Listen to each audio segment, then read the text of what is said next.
last week we talked about the information put forth by our guest. His name's Ralph Ellis. So he's wrote 4 books. What are your 4 books, Ralph? Well, four books on the New Testament, but I've written 13 books so far. Oh, wow. Okay. So the main ones in the New Testament are Cleopatra to Christ, King Jesus, Jesus King of Edessa, and then the Grail Cipher, which is about Arthurian legend, but it connects on to the New Testament story, so that's why it's part of the same series. Right. So we went over some of the information that he puts forth, primarily about the historical evidence for the Jesus character of the Bible. Yeah. Okay. And it's really compelling stuff. He does great research. And so I thought it was good enough and compelling enough for Pam to bring it to me. And then when I looked into it, I said, "Yo, this is really, really interesting." And so not only did we want to go over it, but I actually wanted to have him on to talk about it. So that's what we're doing today. So I want to maximize the time, but I also want engagement from people in the room. So what we can do, if you got questions, if you're in the audience, put your questions in the chat. So I know I have Paige monitor the chat. X can monitor the chat. I know Pam's kind of busy, so she probably can't do it. I know Chop's here. So I had a mods kind of monitor the chat. And if your question is about, or it fits in line with what we're discussing, then we'll try to get it in. I don't know, we're gonna get all the questions in, but we'll do what we can. But I really want him to kind of lay down the evidence of how he got to where he got to. Hey, now right? check the group chat real quick. Yeah. I really want him to lay down the evidence for how he got to where he got to.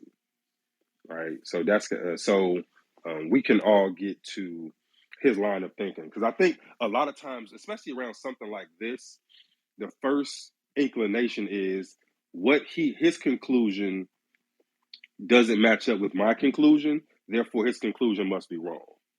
And so I think the way that we get to the truth, right, is by throwing out what we already think and trying to see the situation from another person's point of view, right? And so for that to be, the first thing we have to do is see, all right, how did he get to where he got to? What logic flow did he follow? And so that's what I want to do today. All right. And so the thing is, you don't have to agree with what he says. And if you got questions, if you got some pushback, if you want to know where he got some of his information from, like I've heard him in other interviews address people's questions. And so, like, if you don't necessarily agree with him, then ask him, well, why does he think what he thinks, or how does he know what he knows? And he seems relatively pretty open to that stuff. Like, if you got some pushback, you want to know where he's getting this from. From what I've heard of his interviews, he's really, really good at laying that out. So that's what we can do. But I mean, I don't have to tell people who are already here. Most of the people in this room right now already know how we operate, and so we let people finish their thoughts before we jump in. And especially because we got a guest right now, I really want to keep the popcorn into a minimum, right? So not saying so if you really got something to ask and you're on stage, then just ask me. Be like, yo, Linnell, can I get in right quick? And we'll do it like that. All right. Any questions so far about what I've said? No? Great. All right, so share the room if you're in here. Let people know what we're doing. Anybody that you think might be interested in this topic, get them in. So we can, so we ain't got to keep kind of going back over stuff, or you don't sentence them to having to go listen to the replay. All right, so we're gonna go, and it's gonna be relatively. I'm gonna try to keep it succinct as possible. right? All right, brother Ralph. I want to thank you for joining us. This is my man Ralph Ellis. He lives over in the UK, so it's kind of evening time for him, right? So he probably just had dinner or something. I don't know, some fish and chips. Is that what you had? Fish and chips, Ralph? Like, Not today. It was just a little pizza, so that was quite nice. all right. I thought fish and chips was typical English dinner. Like, It doesn't is, the yeah. Queen mandate that you guys have fish and chips like twice a week or something? I don't know.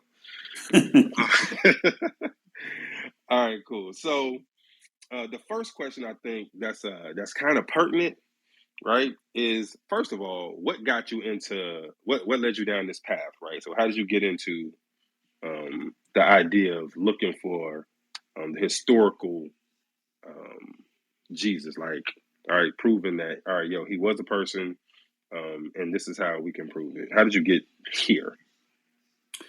Well, I started this when I was very young, so I started this at school, and the first chapter I wrote was when I was 14, so I've been interested in this subject for a long time. The main problem was the story didn't seem to make much sense. It didn't seem to link in with real history. So even at that stage, I knew quite a lot of the history of the region, and the gospel story seemed to be completely separate, almost on a different planet. It didn't seem to intersect with Roman history and Persian history of that era. And I thought that was a little bit odd. Why do we have this separate story where we can't even find the characters who are involved? None of them are visible in the historical record. So we have very famous characters, Saul, St. Paul, who wrote the majority of the New Testament, Jesus and his siblings. None of these people are visible in the historical record. And that sort of didn't make any sense to me, that this important character that so many people were following was just not there in the historical record. And so I set about trying to decipher that initially. So when I was at school, that was just really a study of the New Testament and trying to make sense of it. But then that expanded into looking at the entire history of the region. And I developed this idea that quite possibly the guy was a real character, but we couldn't see him either because we were looking in the wrong era or we were looking in the wrong region. Well, as it happens, the region is probably correct, although it's slightly different. But the main reason we can't see this character is because we're looking in the wrong era. And it's surprisingly easy to cover up an entire history if you just dislocate it from its original era. In this case, just by 40 years. So the whole of this theory is based on the fact that the New Testament was actually a history of the Jewish revolt, which, if you know your history, happened in the late AD 60s, not the late AD 20s. And so we have a 40-year dislocation between the gospel story and the real history it is based upon, which I call the chronological chasm. And this was done deliberately because the various people in charge, and that's mainly Emperor Vespasian, didn't want you to know who these people were. And so they shifted the history back a little bit into the AD 20s and AD 30. And lo and behold, you cannot find them in the historical record. You can look as hard as you like in the AD 20s, and you'll never find this Jesus character and all of the other characters in the gospel story. Shift forward by 40 years and start looking in the AD 60s, and suddenly all of these people start popping out of the historical record. And that was interesting. And the first character I saw, who was quite obviously linked up, was the Saul guy, Saul, St. Paul. Again, missing from the historical record, but as I started reading, because I knew gospel story fairly well. And then I started researching the history and looking at the accounts by Josephus Flavius, who's, Judaism's greatest historian, who was there at the time, writing at this time. And it was quite obvious to me the first time I read it that Saul was Josephus Flavius. They are the same person.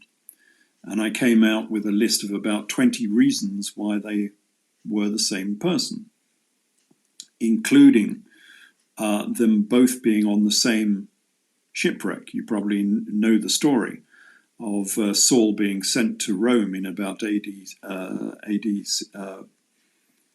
62. Well, Josephus was sent to Rome at exactly the same time. And both of them were shipwrecked. So this ship went off, it went via Cyprus, then it went down past Crete, and they got caught in a storm. And they had this enormous 3-day storm, and they got wrecked on Malta. And then they were taken eventually to Naples and then to Rome to go and see Nero. Well, Josephus Flavius did exactly the same thing.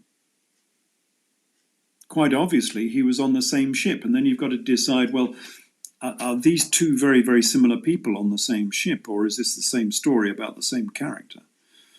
And so I developed this idea that they were indeed the same character. Saul was Josephus. So I always called him Saul Josephus. And this links up very well, because a lot of people, when I first proposed this back in the 1990s, so this, it's a long-standing theory I've had and I've written about. That was in my first book, which was Jesus, Last of the Pharaohs. And people said it's impossible. Saul was born in AD 10 or AD 15. There's a multitude of dates they give for him. And so my answer was, well, where does it say that? Well, it doesn't, of course. Oh, but he has to be born in AD 10 in order to go on his evangelical tours in the AD 50s. I place his first tour as being in AD 52. And my answer, of course, is nonsense. He doesn't have to be that age at all. There is no record of the birth of Saul. And if he was Josephus Flavius, he was born in AD 37. And so he would have been on the first tour across the Mediterranean when he was 15. And people say, well, that's far too young. I say, no, of course it's not. He had his bar mitzvah when he was 14. And so he was a man.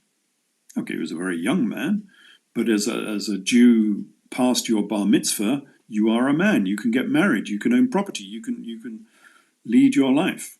You are a man. And then, of course, the other thing I always say to people is, well, if you get a couple of Mormons knocking on your door, and I presume they do that in your region the same as they do over here, what do you get? Do you get a couple of old geezers, or do you get a couple of youngsters? Well, of course, the guys you get from, the Church of Latter-day Saints, when they send them round to your house to try and convert you, it's always a couple of youngsters, isn't it? Because that's what they do before they settle down and get married and, have a career and whatever. They go on these evangelical tours. And you'll get a guy of about 18 and you get a youngster of about 16. So, and that's exactly. So real quick. So I was talking to one of the guys in the room, and so I was telling him about your chronology of Saul. So the way you put it is that Saul was so he's half Roman, he's half Jewish. He started off kind of with Jesus or on their side, then eventually flipped to become a Roman commander. Yes. Right. So I think the way that my guy understood it is that it was actually reversed, where he started off a Roman commander and then flipped to be on Jesus's kind of side. How do we know which order is correct? There are two competing suggestions, of course. The biblical story is slightly reversed, but the historical story by Josephus is fairly clear. He was a Jew. He was appointed as the army commander in command of Galilee. This was in AD 60, AD 66. At the start of the Jewish revolt. And so he was a Jewish army commander fighting against the Romans and fighting against Jewish factions because they weren't entirely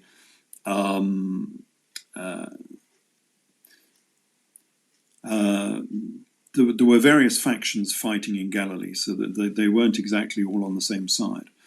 And the role of Josephus in Galilee was he was fighting a guy called Jesus. And he did this for more than a year. He was fighting this guy called Jesus, Jesus of Gamala. And of course, that equates very well with Acts of the Apostles, where Jesus says to Saul, Saul, Saul, why are you persecuting me? So even in Acts of the Apostles, Saul was chasing a guy called Jesus around Galilee in the AD 50s/60s. Well, from Josephus Flavius, we get exactly the same story. The guy that Josephus was persecuting in Galilee was called Jesus, and he was called Jesus of Gamala, or Jesus Saphias. And this particular Jesus was the rebel commander of 600 fishermen. Now, who was the commander of 600 rebel fishermen in Galilee in the first century? I think we're pointing at the Jesus character here, the biblical Jesus character.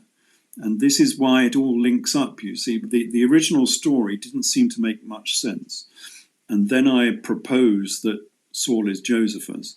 Then I find that Josephus is persecuting a guy called Jesus. And then I find that the Jesus character was a rebel commander of 600 fishermen. It starts to, the story starts to link up and join up and form a cohesive story, which resonates. It's exactly the same as the gospel story. And so it continues on. And so under the historical story, Josephus surrendered to Rome. So he was at the siege of Jotapata, and he had a flash of inspiration, exactly the same as Saul. He had this great flash of inspiration with this unknown character telling him to change his ways and turn to the Romans. And that's exactly what he did. He surrendered to the Romans, became a Roman army commander. Actually, looking back on this after a lot of subsequent research, I rather think that he was already working for Rome a little bit. He had met with Nero previously, he had met with Vespasian previously, and I think he had been working as a Roman spy. And this is why Vespasian knew about him. And when he surrendered, he was basically saying to Saul, why did it take you so long to surrender? As if he was expecting him to come across to the Romans, as if he had already been working for the Romans.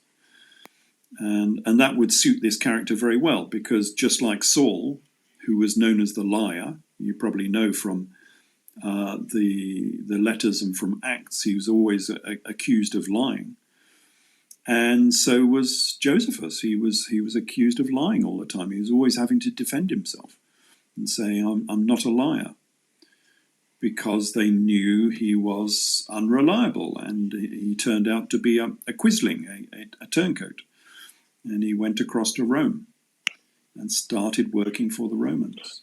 All right. So you said something a couple minutes ago about the majority of the New Testament being written by Josephus Flavius. How do we know that? Like, what is that? How did you get there? Well, we know that the majority of the New Testament was written by Saul. I mean, all of the letters are supposed to be Sauline letters. And then when we look at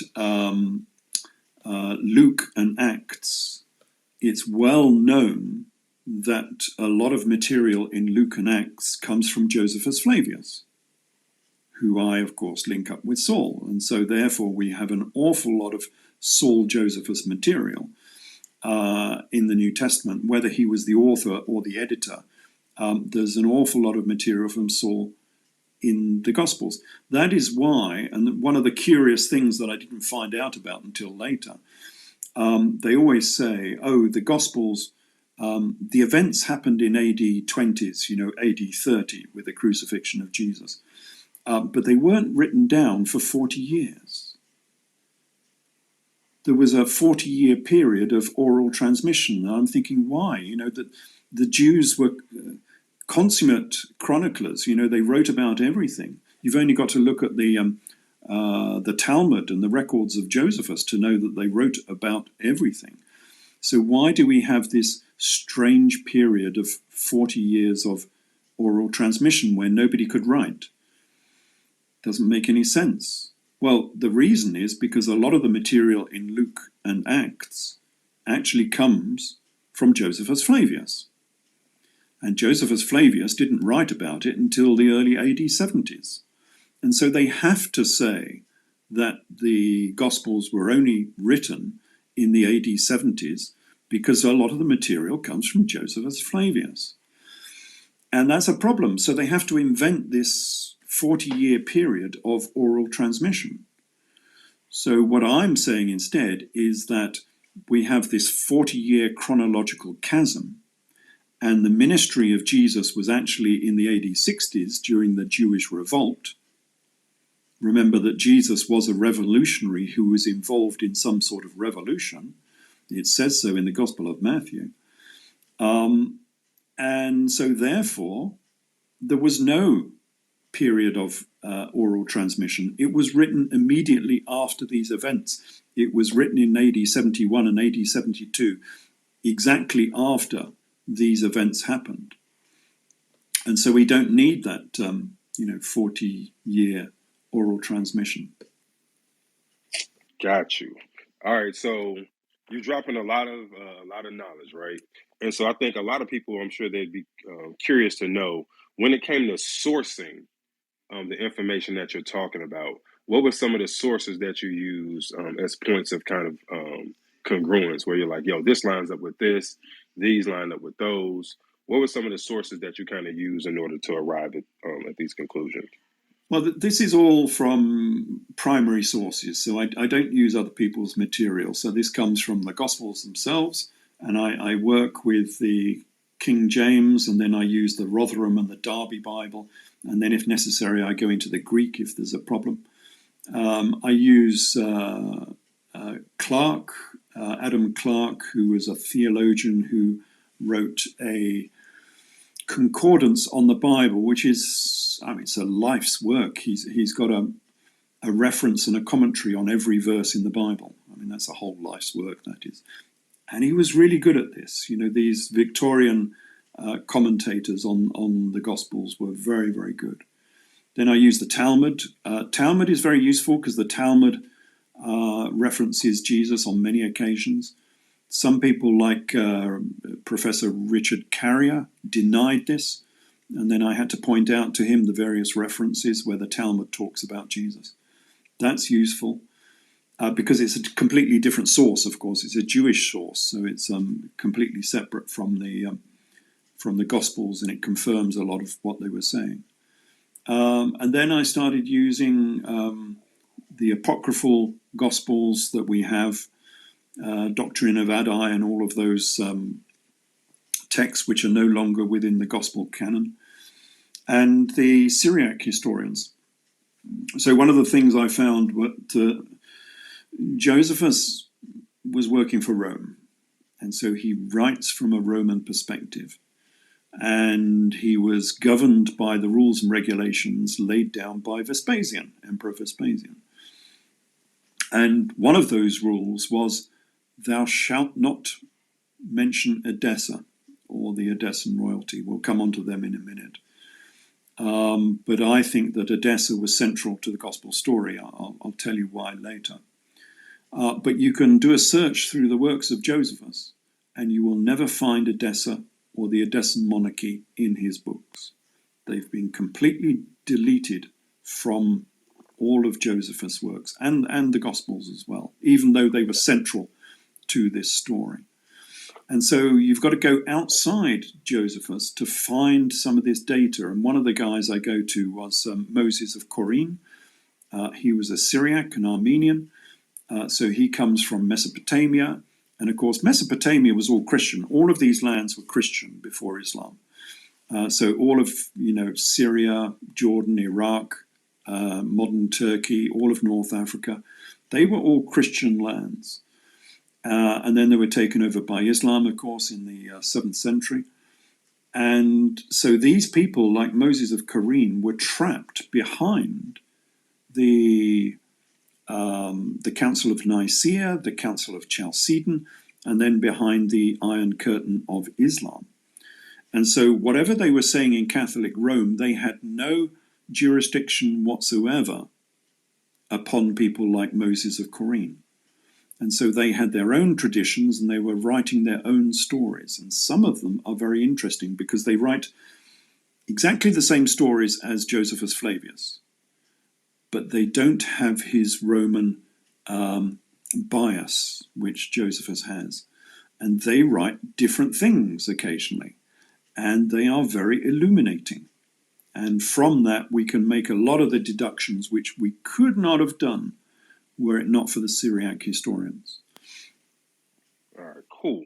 All right, real quick, who did you say said to not mention Odessa? I think it was a command by Vespasian, Okay. because the Odessan royalty were the people who started the Jewish revolt, as Josephus says, as we will come on to later. So they started the Jewish revolt and they surrendered at the end of the Jewish revolt. Okay. And so Vespasian didn't want any further revolts in the Roman Empire. And so basically he banned anyone from mentioning their name. And that's why they were deleted from the works of Josephus. Cool. All right, so you've already mentioned a couple of the names that Jesus went by. So Jesus of Gamala, King of Edessa. And so one of the ways that you say they hid the information while still telling the story. So they wanted to preserve the story about what happened for their own propaganda purposes. Yes. But they also wanted to not give any credence or make a martyr out of the leader of the revolt. And Yes. so in telling the story, they use different nomenclature to refer to the Jesus of the Jesus character, right? And so we've already talked about Jesus King of Jesus of Gamala, Jesus King of Edessa. Can you give us some of the other names that they refer to Jesus in a lot of these different writings? Yes, so in Edessa, his name was Isus, not Jesus. So the king of Edessa was called King Isus Manu. And of course, the Jesus character was called King Jesus Emmanuel.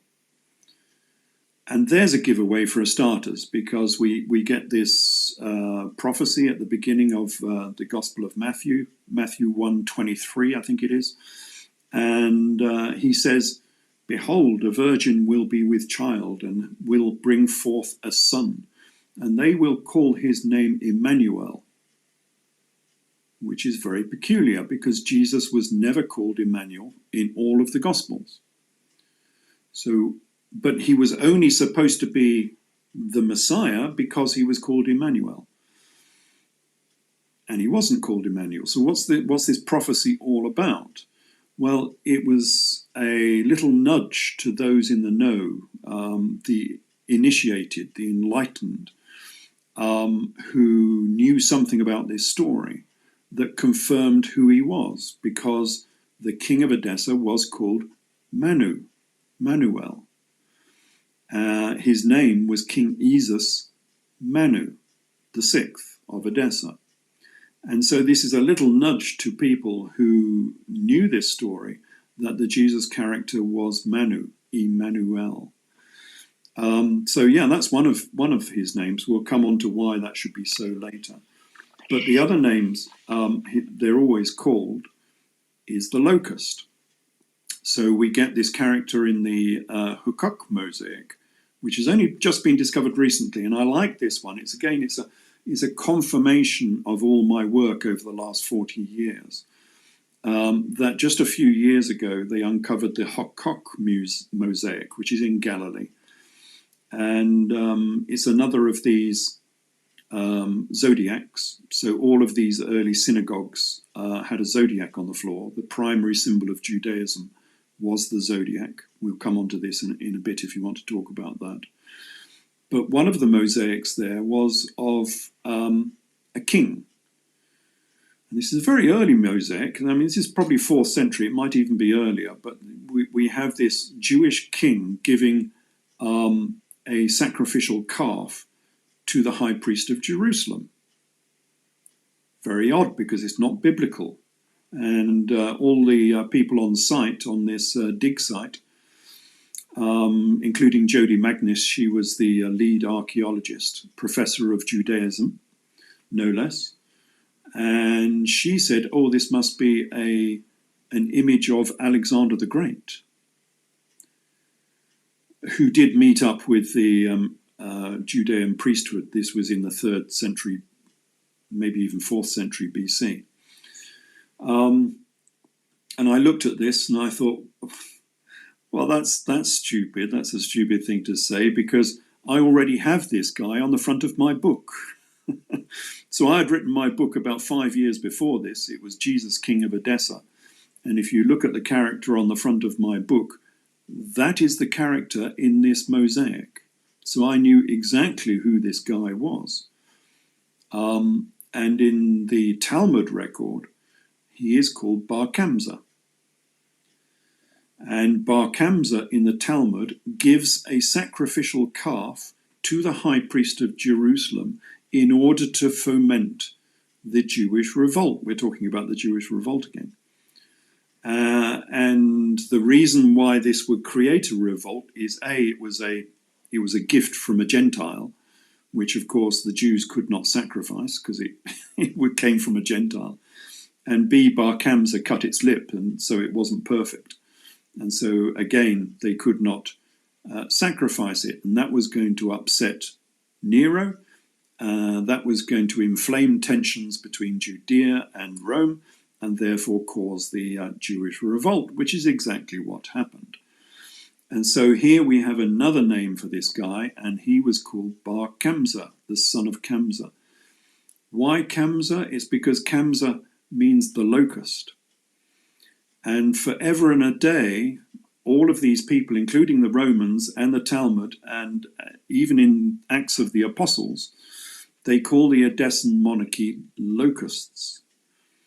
That's where, all of these nicknames, these hyperchorisms, always have a reason behind them. They're not chosen out of thin air. And they called them locusts because they didn't like them. And what they were doing is they were likening the Edessan monarchy to the locusts of the plagues.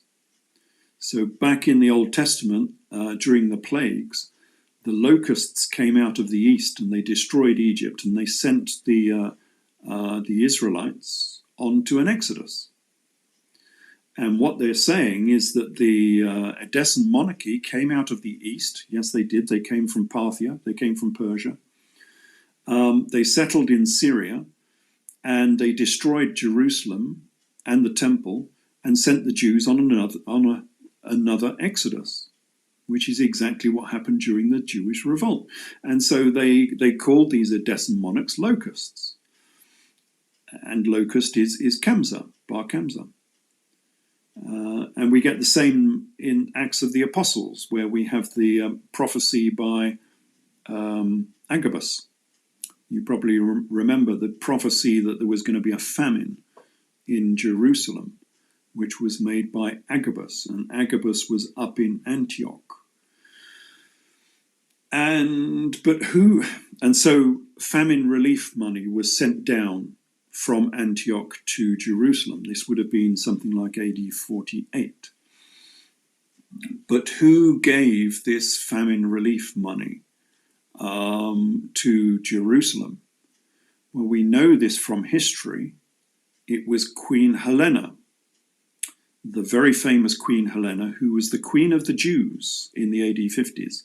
They don't talk about that very much. She became the Queen of the Jews, and she had the largest palace and the largest tomb in Jerusalem. And she was the Queen of Judea. What does this have to do with it? Well, she gave the famine relief money, and she was the wife of King Abgarus of Edessa. We're going back to Edessa again now. She was the Queen of Edessa and the Queen of Judea. And she gave the famine relief money. And her husband, the king, was called Abgarus. This is the Agabus in Acts of the Apostles. So he does get a mention in Acts of the Apostles. But as you can see, it's been covered up a little bit. They've changed Abgarus into, Abgarus into Agabus. Why did they do this? It's because Abagus means locust. We're back to the locust monarchy, the monarchy of Edessa. And so this monarchy does get a mention in Acts of the Apostles, but the thing they won't talk about, and the reason this is all being covered up and nobody knows about this and they won't even talk about this, is because this famine relief money was taken from Antioch to Jerusalem by Saul and Barnabas. And so this Saul character that we've been talking about, the guy who wrote most of the New Testament, he was an ambassador of Edessa. Got you. And so this is why they won't talk about it. Suddenly Edessa becomes central stage. And it also, remember this money came from Antioch. And the full name of Edessa, the city of Edessa, it was called Antioch Edessa. And so when we have these apostles running backwards and forwards in Acts of the Apostles, you probably remember this, they were going up and down from Jerusalem to Antioch. They weren't going to Antioch as we know it, which is the town on the Mediterranean called Antioch. They were going to Antioch Edessa. Edessa was central stage to this story, but it's been deleted from history, and so is their monarchy. They just call them locusts all the time. And so these are the pseudonyms that they're using throughout all of these texts. Unless you know that, you can't follow the story. All right, so hold on. Let me give a quick rundown. So we got Jesus of Gamala, King Manubazes, Atiabeni, Yep. King Isus, Manu of Edessa. So in the Greek is the yeah, that's right. Well, I haven't really mentioned Adiabeni, so I'd better link up Adiabeni here because people will be confused. So in the works of Josephus, Josephus was not allowed to mention Edessa.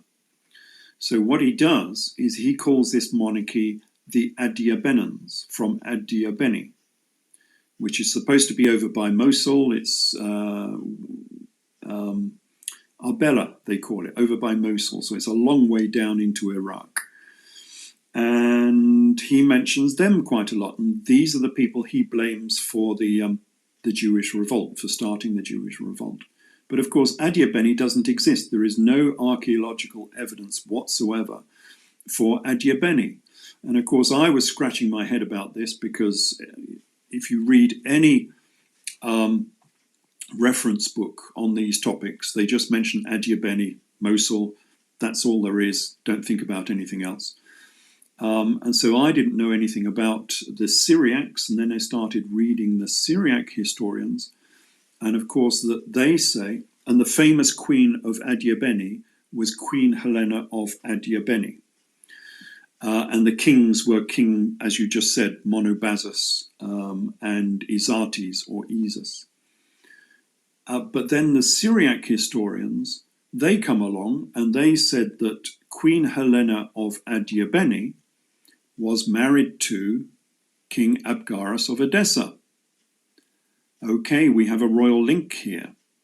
So either, and I don't really care which people actually say, there's a big argument over this, either Edessa and Adiabeni were linked with this royal marriage, or Adiabeni doesn't exist, which is, I think, the truth of this matter, and they were talking about Edessa, but because Edessa had been made taboo, you couldn't talk about Edessa, they just called it Adiabeni instead.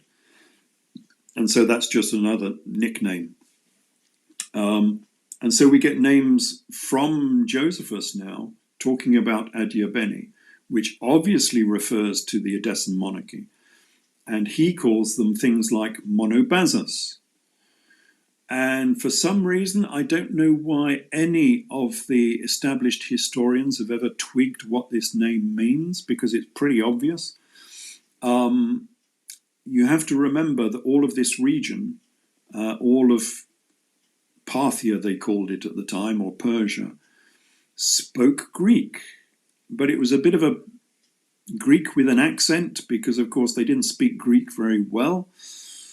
And of course the name that they give for this king is Monobazus, which is in Greek, it's Monobasileus, the only king. And of course, you know, Jesus was the only king. I think it's in Revelations, he's called the only king. It's a common title, the only king. And then his other name was Isates, which is again a Parthian name, Isates. But when Josephus is talking about King Isates, he shortens it and he calls him King Esus. Esus? Jesus? The only king, and the only begotten son, he calls him. Now, who was the only begotten son? Familiar title, that one. So we get this link between all of these titles, between Adiabeni and the gospel story. And of course, one of the things that Esus or Monobazus does is he's talking about I will gather up treasures in heaven where the moths cannot get to them and they cannot rust, etc., etc. I'll have to find the quote for you. But it's straight out of the Gospels, you know. It's out of Acts of the Apostles, isn't it? Where what does it say? Let's have a quick look for you. All right. So while he's pulling that up, just a real quick reset. My bad. I wasn't even hearing. My bad, bro. No. So real quick, we're doing a real quick reset. We're talking with scholar Ralph Ellis. He's wrote, I think he said 13 books or 19, one of them other. But 13, several, yeah, 13. But several on the historical Jesus that's mentioned in the Bible. So he goes over the evidence for who the historical Jesus was, why he was written out of history by the Roman Empire. And so we're right now we're setting up the groundwork for the conversation, where we're going over, okay, what names was he referred to by and why? What are the sources that he used to gather his information? And so after we kind of get this stuff down, then we'll get into kind of the story of what happened. But go ahead. Yeah, I was just going to say it's Matthew 6:19. Lay not up for yourselves treasures upon earth, where the moths and the rust will corrupt them, and the thieves will break and steal. Lay up your treasures in heaven, where the moths and the rust will not corrupt. Within Josephus Flavius, the Adiabeni monarch says exactly the same thing. And I don't know why many people will not comment on that, because it's obviously a copy. And so exactly the same story is being put into the mouths of the Adiabeni, the Edessan royal family. So these were some of the many links I came across when I started this research. So All right, I got a question. cool. All right, hold on, man. Let me get this out. All right, so the King Monobazis, Adiabeni, King Isis, Manu of Edessa, um, Jesus of Gamala. So in Greek, it was Usus. Persian is Yes. Isis. Yeah. Arabic is Isa. Yes. Um, so hold on. Jesus Cepheus, right? I know Jesus. that's Yes. one of. Jesus Cephius and Jesus of Gamala. Yep. All right. So it's another one. Was it Basileus? Basileus just means that the king. Again, it's Greek. Yeah. Okay. Cool. Yeah. Um.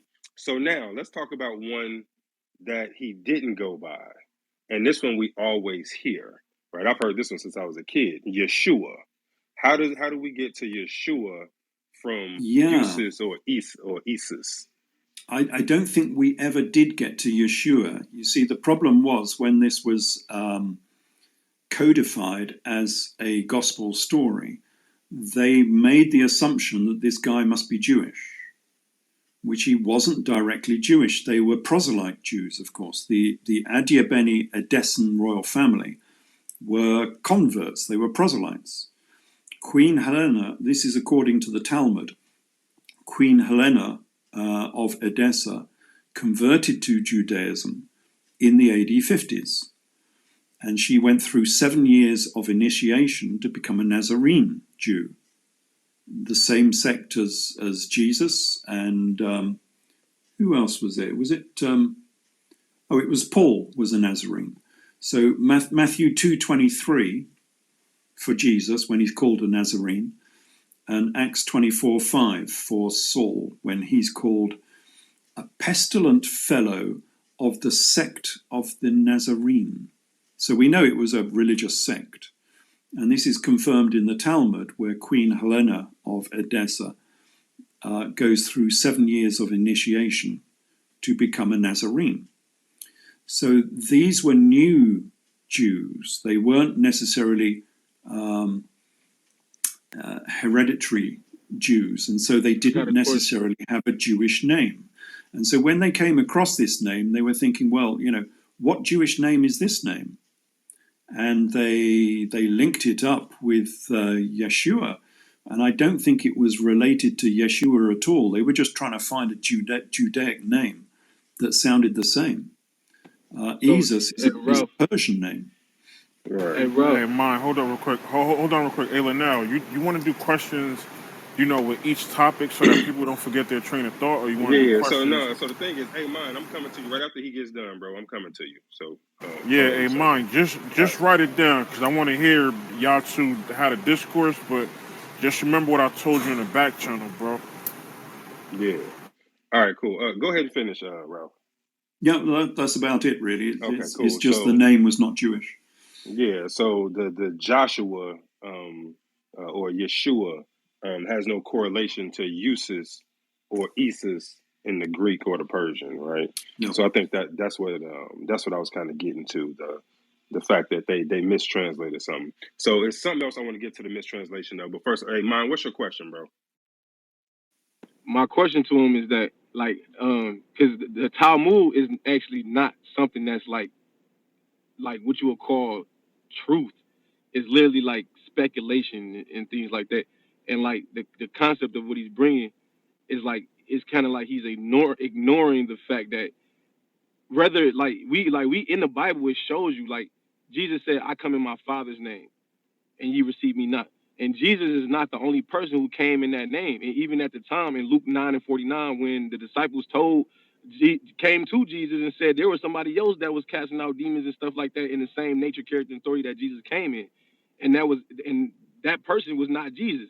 So it was multiple people that was walking in that same name that Jesus came in, and didn't matter that if whatever their actual physical name was, because people was not receiving them because they was not coming in that physical name that they was being addressed by. They were coming in God's name, brother. So I don't get the point that you saying, like, because the Talmud is like speculation, bro. It's not. It is arguments. It's not something that actually is like something that's solid to when you want to argue the word of God. Well, it is history. It's history as the Jews know it. So it's just an alternative view of the same events. And Jesus is mentioned many times, of course. But the interesting thing about the Talmudic view of Jesus is they don't like him because they blame him for the destruction of Jerusalem. And that's interesting because, again, they're linking up the Jesus character with the Jewish revolt and the destruction of Jerusalem. And they say very nasty things about him, which, of course, from a Christian perspective, you won't like. But it does link this Jesus character up with the Jewish revolt, which is what I've been saying. And, of course, the Talmud does mention all of these characters, the kings of Edessa, and Jesus of Gamala, and all of these people, where we have very little data from the rest of history about these people without looking at the Talmud. And the Talmud So is... No, Yep. Jay, man, you got to wait till he finish, bro. Hold on. Go ahead, Ralph. The Talmud is historical, but it says everything in code, because you've got to remember that these people were writing under the heavy hand of Rome, because Rome controlled Judea after AD 70. And so they couldn't write anything that was critical of Rome. And then later on, of course, when the Catholic Church took over, they couldn't write anything that was critical of the Catholic Church and Christianity. And so a lot of the things they wrote in the Talmud was in code. That's why they called Jesus Bar Kamsa, Kamsa and Bar Kamsa, because they couldn't write that this was the Jesus character. Very occasionally they call him Yeshua. So we know, and Yeshua was crucified on the eve of the Passover and so on. So we know that that is a reference to the biblical Jesus. So there are multiple references, and they concur with the gospel story, except from a different perspective, of course, because they don't like the guy. And they concur with history, but a lot of it is written in code. So it's a useful document, and you've got to realize that when you're reading the Gospels, they are written in code as well, because they are again written from a Roman perspective. They were written by the Saul Josephus character, who was writing for Rome. It had to be Rome friendly. That's why the Jesus character turns the other cheek and says, "Render unto Caesar what belongs to Caesar." I mean, these are not necessarily the views of Jesus himself. This is what has to be put into his mouth, because Rome is overseeing the production of the gospel story. It goes even further in the epistles, where there's a passage, I forget what it's in actually, which says your masters are appointed by God. You know, your leaders and masters are appointed by God, and therefore you should do as they say, because they're God's appointees. That's perfect for Rome. That's exactly what Rome wanted. They want you obeying Roman law. And that's what the gospel story does. So all of these stories have their own bias, and you've got to be able to look through the bias of those particular stories. All right, man, you want to say something, bro?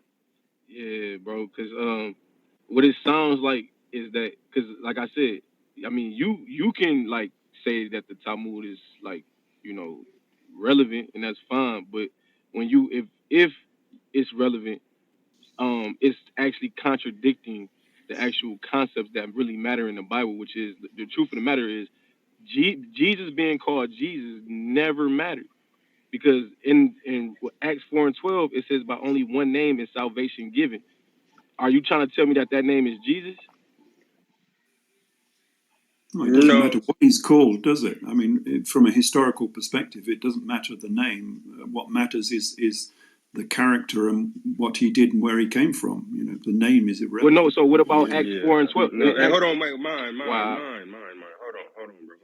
So I think what it sounds like I'm hearing him say today is the same thing I've heard him say in his videos, which is the story that we get in the New Testament came through the lenses of what Rome wanted, right? Yeah. and they made and so they wrote for Jesus the narrative that they wanted him to portray.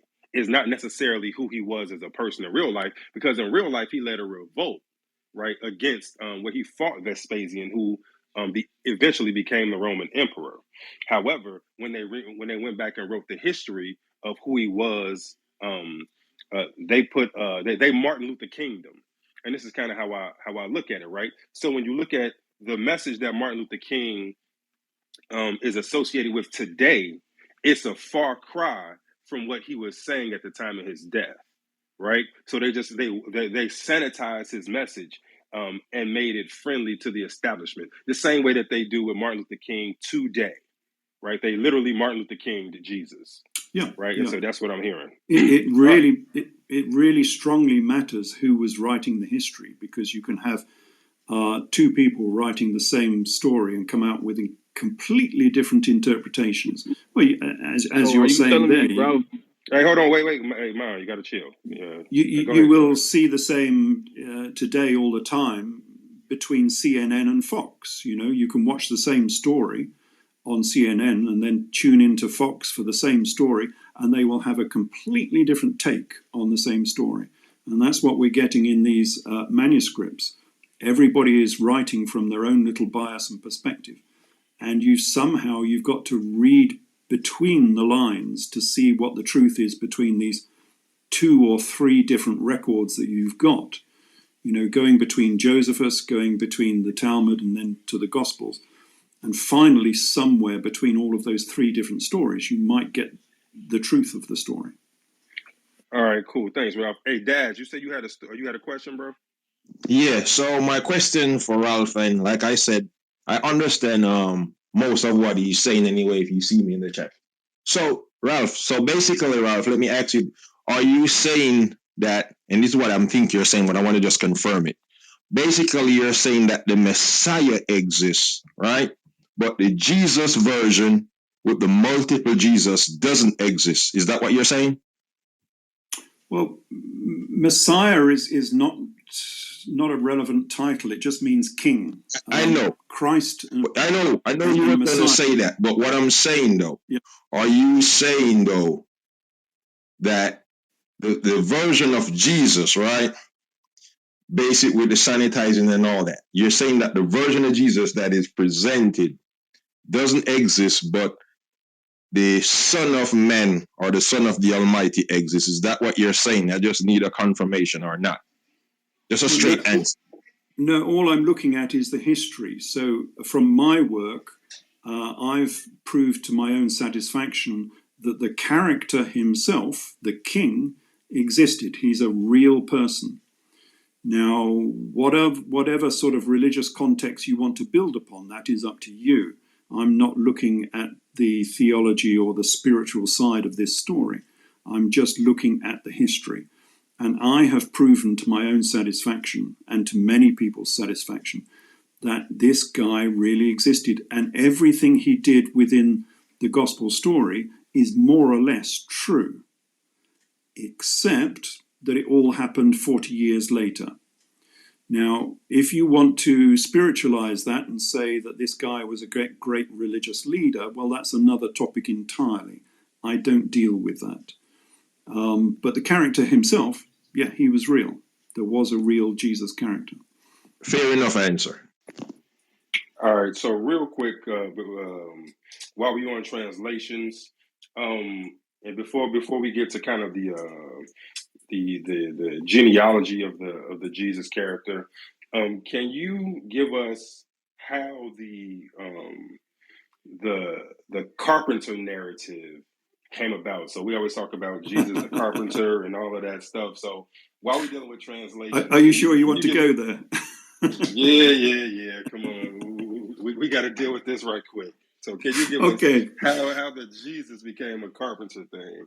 Yeah. Okay. Well, they wanted to change the narrative. So this guy was a king. I mean, he's called a king in the Gospels. He's called a king at his birth and at his execution, and on 36 occasions, I think he's called a king. So I think we can safely say that this guy was a king.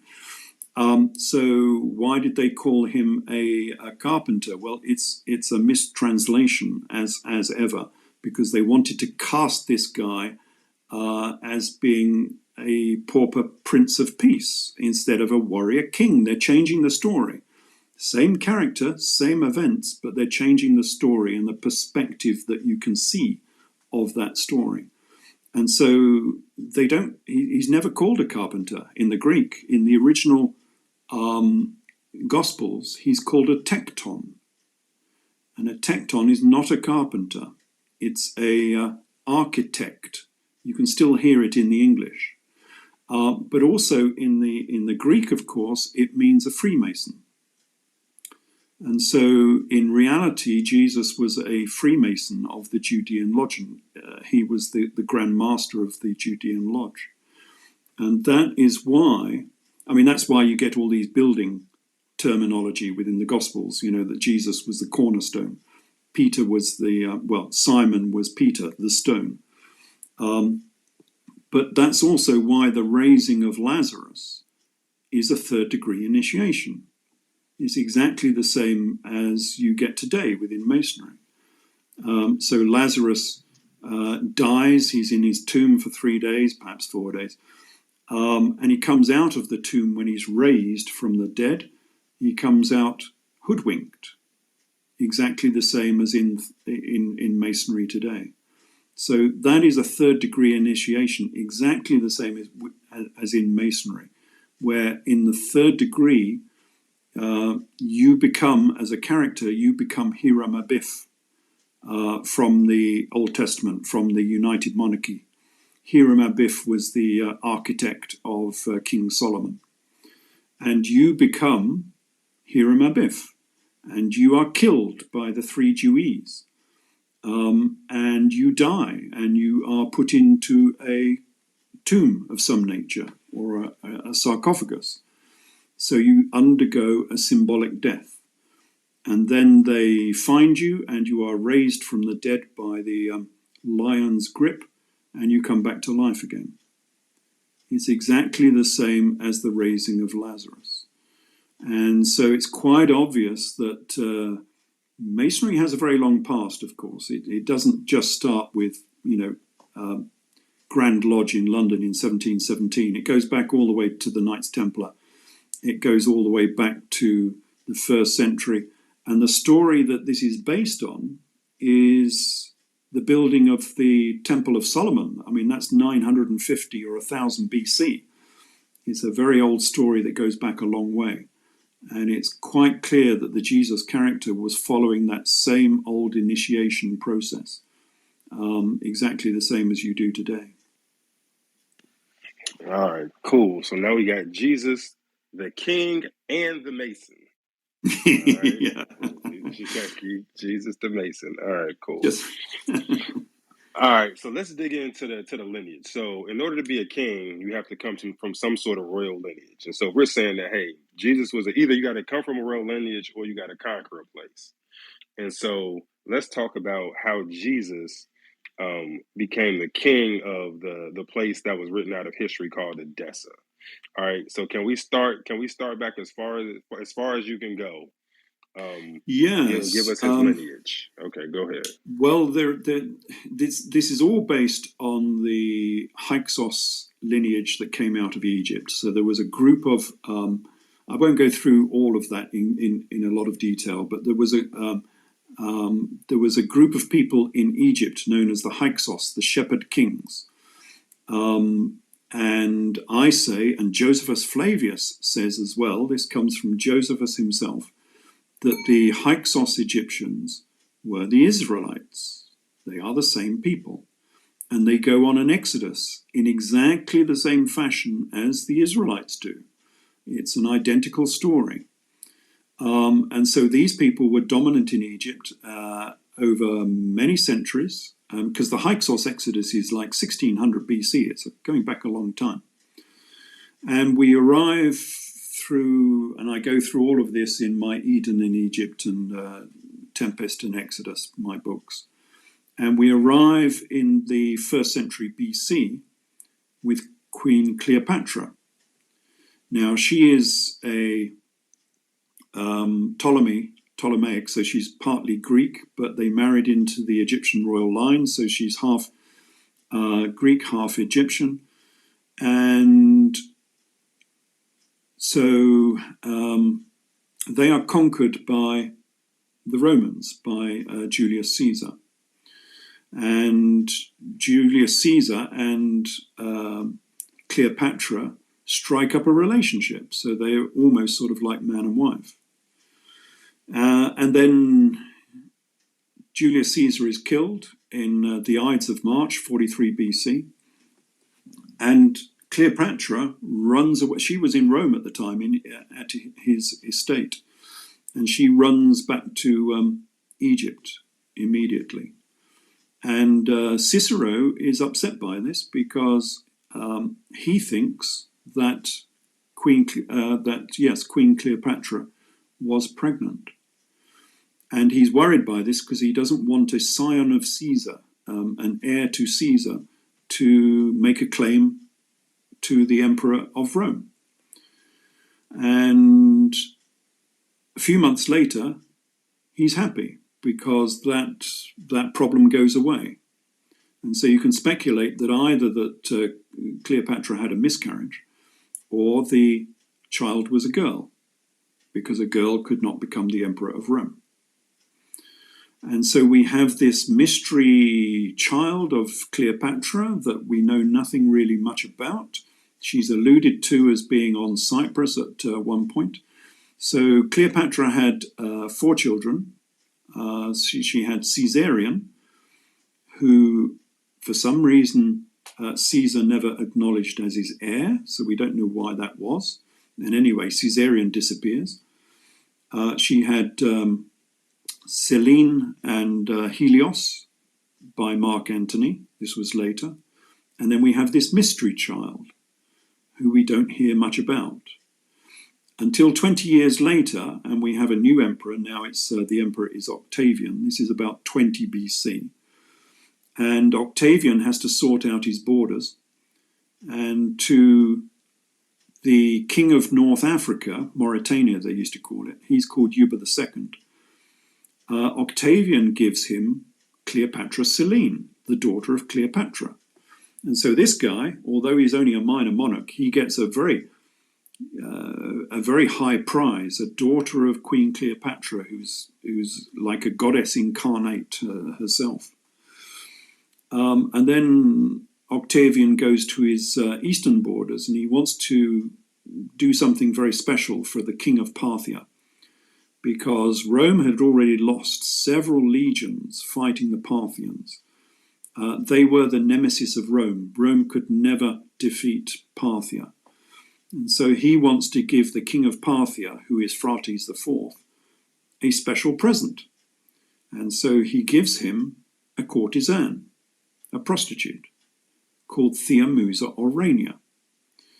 And of course, I mean, that's just a nonsense story. There's no way that Octavian can go to the east and give the king of Parthia a prostitute. It's quite clear this lady is much more important than people make out, because she became the queen of Parthia. She became the chief wife of Phraates IV. And later on, she was accused of poisoning Phraates IV and became the queen of all Parthia. And her name was Queen Thea Musa Aurania. And a lot of people thought this story from Josephus, because again, most of this story comes from Josephus. We get a little bit of it from some of the Roman historians, but mostly from Josephus. And they thought he was telling a tall tale, until they started finding all of her coins across Parthia, modern Persia. And so who was this strange queen? It seems quite obvious from the research I've done that she was the lost daughter of Cleopatra. And that's why she was so special, and why Phraates IV thought that she was such a marvelous prize. And she became the queen of Parthia. But of course, she was kicked out because the Parthians didn't really appreciate all of these things going on. She and her son were kicked out of Parthia in AD 4. And now we have the biblical nativity, because the nativity story has never made any sense whatsoever to me and to lots of other people. So here in the nativity, you have a king, because Jesus was a king, who's in a state of poverty for some reason, doesn't even have a palace, has to find a stable maybe to stay in, and there's a birth at this time, and the Persian Magi come to his birth. Now, why on earth would the Persian Magi, who were the priests and the kingmakers of Persia, why would they be interested in some Jew in Judea or Syria? Makes absolutely no sense whatsoever. But of course, with the Thea Musa Orania story, it makes perfect sense. Here we have a monarchy who have just been kicked out of Parthia. So they're in a state of some poverty, or at least they don't have a palace to stay in. So they might be staying in somewhere more lowly, like a stable perhaps. There might have been a royal birth at that time. And of course, these are the very people who the Persian Magi would come to this particular birth, because this child was potentially a king of Parthia. Okay, the mother had been kicked out, but the child was still a potential king of all of Parthia. And so, of course, the three kings, the Persian Magi, would have come to this birth. Suddenly, this story starts to make sense. Here we have a lost monarchy, because that always troubled me. You know, you have this story of this king, the King Jesus, the King Jesus character. And how on earth can you lose a monarchy in the first century when everything in the first century is being recorded? Josephus recorded everything that was going on in first century Judea. And yet somehow this monarch has escaped the pen of Josephus. How is that possible? Well, here we have a lost monarchy, a monarchy that was deleted from history, because no one knows about these people. I mean, who knows today about Queen Thea Musa Orania? Who knows about Isis and Manu, the kings, and Abgarus, the kings of Edessa? They are the lost monarchy that have been deleted from history. And that is the beginnings of this story. And so when they were kicked out of Parthia, I think they set up the Principality of Edessa, because we have a parallel story in the works of Josephus. So, and this is actually a common thing within the works of Josephus. You'll get two stories which are actually the same story that have obviously come in from two different correspondents, and they've both been put into the works of Josephus alongside each other, as if they are separate stories, but they're obviously talking about the same thing. And here we get exactly the same within the works of Josephus, that we get the parallel story of the Babylonian Jews who were kicked out of Parthia at the same time and were given lands in the east of Syria by Emperor Octavian and Herod. That would have been Herod Archelaus. And it seems to be an exact parallel story of of Queen Thea Musa being kicked out of Parthia.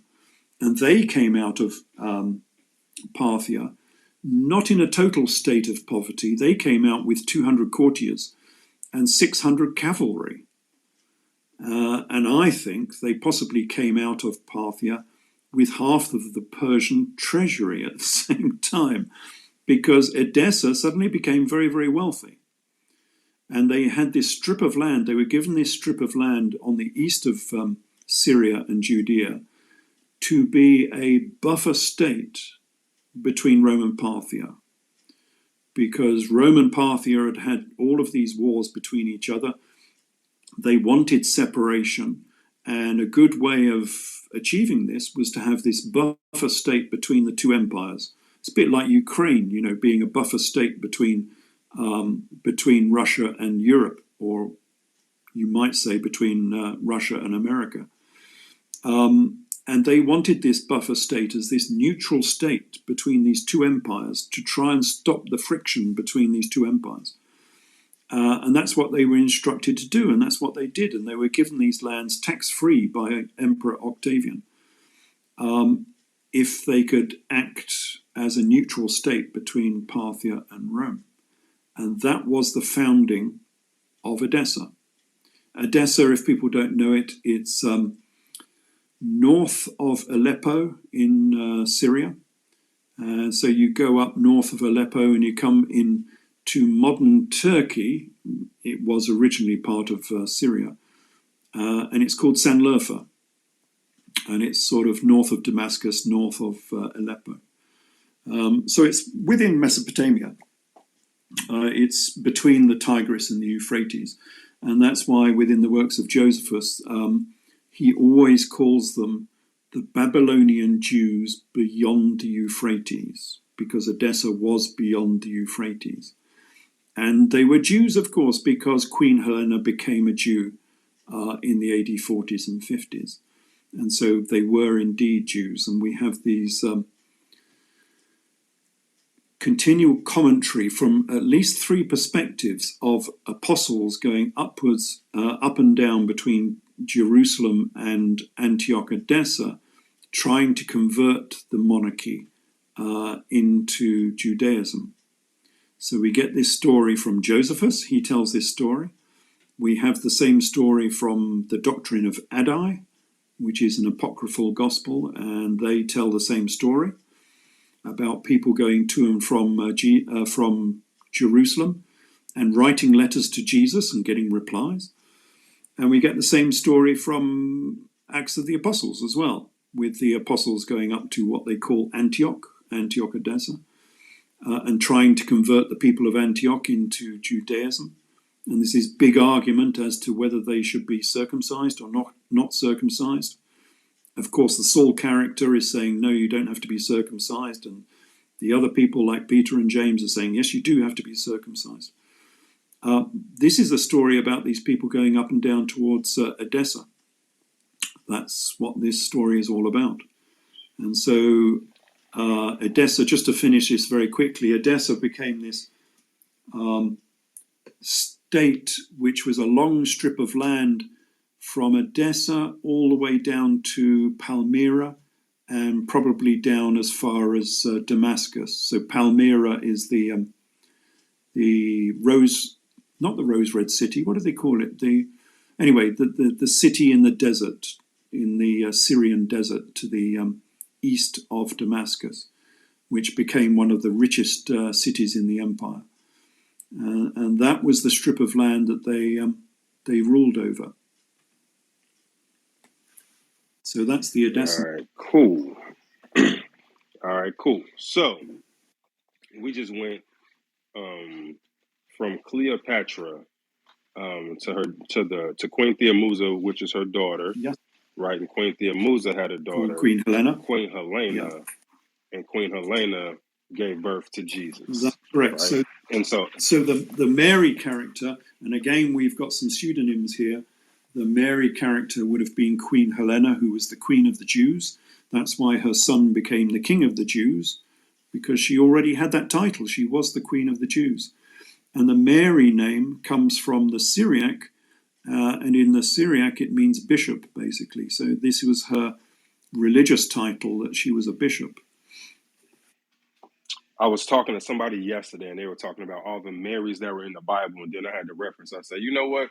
Ralph said that Mary is a title.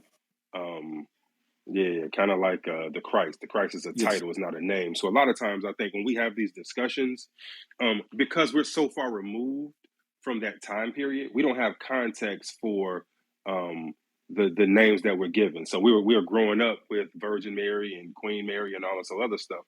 We forget that, we don't know that a lot of this shit are titles. It's kind of like President Bush. In 300 years, that somebody will say, so President Bush is his name. So then you'll hear, President Clinton and President. So you think it's all these people named fucking president. They're all called president. Yeah. It's just their title.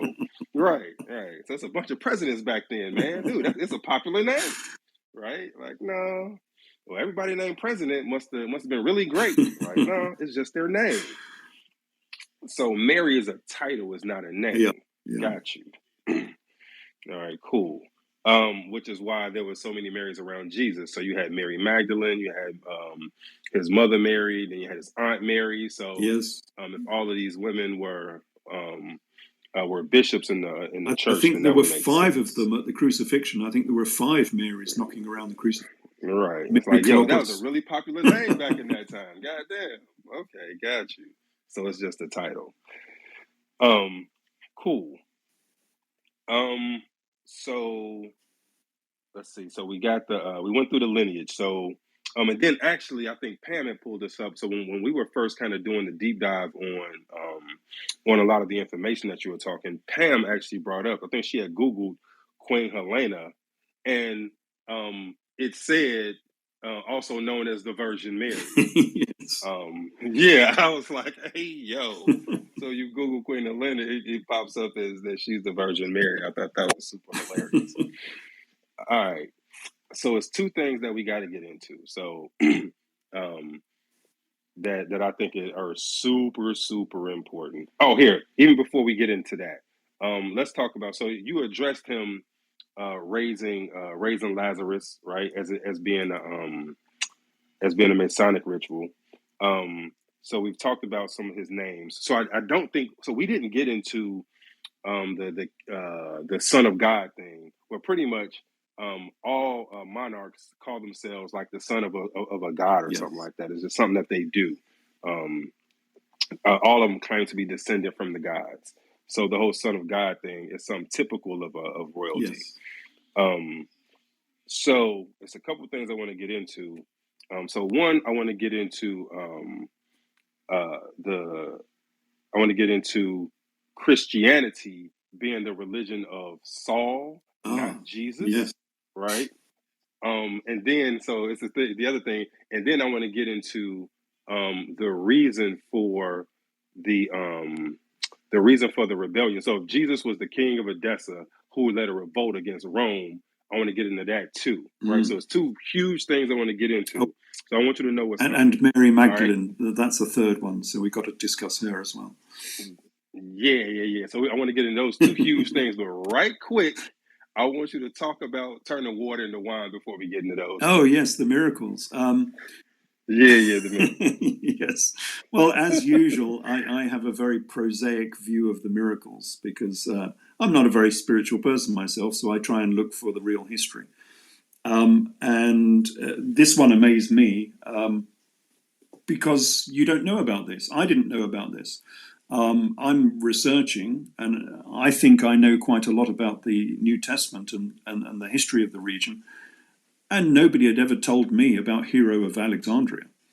But anyway, we have this mechanic man, they used to call him. He was the sort of Leonardo da Vinci of the first century.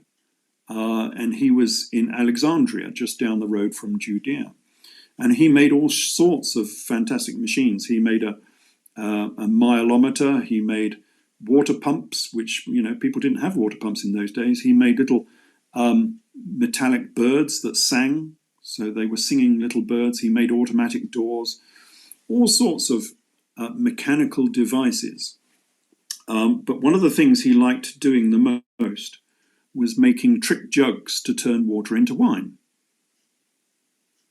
Yes, and yet nobody mentions it. And I searched around on the internet after this, trying to find people who connected this with the gospel story, and of course nobody did. And I think, hold on a minute, this is pretty obvious. There's a connection here. Here we have a scientist of the first century, and he makes 4 different types of trick jugs to turn water into wine, and they are basic magic tricks. So these are jugs with at least 2 compartments inside, one for the water, one for the wine. And through surface tension and siphonic action, you put your thumb over a little hole in the handle. You can pour out either wine or water to amaze your guests. This was a trick for the aristocracy. This was a trick for a lot of the temples used to use these tricks. He was using magnets when nobody knew anything about magnets to amaze the people in the temple. He used to have a flying chariot. He used to fly across the top of the temple. Presumably it was on wires or something, we don't know, but these were tricks to amaze the people in the temple and to amaze the aristocracy. And of course, that's exactly what Jesus was doing at his wedding at Cana. He was amazing the aristocracy by this wonderful trick. And that was one way of gaining prestige, of course. I mean, it's like having David Copperfield at your wedding, you know. You've got to be someone pretty prestigious to have David Copperfield do a few tricks at your wedding. This is what it was all about. Same with the feeding the 5,000. Again, it's not a miracle. It's just, it was... You have to understand the terminology behind the Gospels to understand it. So we have this from the Gospels, and we have this from the Nag Hammadi Gospels as well, that bread was a pseudonym for knowledge. And we have this from the verses where the Greek woman came to Jesus and she said that she wanted help from Jesus. I forget exactly what she said. And he said that he would not give the bread unto dogs. He was calling her a dog because she was a Greek. And she said, well, Master, even the dogs can have the crumbs from the master's table. They were talking about knowledge here, not about real bread. And that's perfectly given, that's made perfectly clear in the Nag Hammadi Gospels, where they repeat that same verse. So bread was knowledge. Yeast, or what they call the leaven, if you read it in the King James Bible, yeast was how it spreads throughout the people, just like yeast makes the bread rise. And fish was the great month of Pisces. So I don't know, will listeners know all about procession of the equinox? Oh yeah, Right. a lot of astrological people up in here. Well, that is what they were talking about. So in AD 10, the great month of Aries turned into the great month of Pisces. So the lambs turned into the fish. That's why Jesus was born as a lamb of God, but became a fisher of men, because he was the first of the fisher kings. From Arthurian legend, they have this great line of fisher kings. So this was now the great month of Pisces, and he was the first of the fisher kings. And of course, the symbol of Pisces is two fish. And so when Jesus goes to the multitude, the 5,000 out in the wilderness, and he feeds them with loaves of bread and two fish, then he's talking about the knowledge of the sign of Pisces. This was a lecture being given to all of these 5,000 people about the precession of the equinox, how they had just entered the great month of Pisces, the two fish. And then, of course, when they dispersed after all of this knowledge had been given, there were 12 baskets left over, the 12 houses of the constellation, because it's little known that the primary symbol of Judaism, especially Nazarene Judaism, in this era, was the zodiac. And again, that's not taught, so people don't know about it. But if you go to Hamat Tiberia, which is just south of Tiberias on the Sea of Galilee, you'll see that the synagogue there, this is a very early synagogue, dates from the 1st century, has a zodiac on the floor, a very big zodiac. And this is a Jewish zodiac. It's all in Hebrew, Aramaic. Just above the zodiac, they have the Temple of Jerusalem. They've got the Ark of the Covenant, the shofar, and all of the other accoutrements of Judaism, all there on the same zodiac. And this is a big zodiac. It's like 5 meters across. It's quite large. And it has the standard symbols of astrology as you'll see in any newspaper today. It's exactly the same. And then the central character in the zodiac is Helios. And that's very strange because, of course, this is a Jewish zodiac. And the central character is the Greek sun god Helios on his chariot riding across the heavens. And even stranger, it shows that the amount of scientific knowledge they had at this time. Helios holds in his hand a spherical blue-green earth in his gravitational grasp. So this zodiac is not just astrology. It has the heliocentric model of the solar system. It has Helios holding a spherical earth in his gravitational grasp, and they know that it looks blue and green. I mean, that's a lot of knowledge for that era. This is 1st century. And it's a processional zodiac.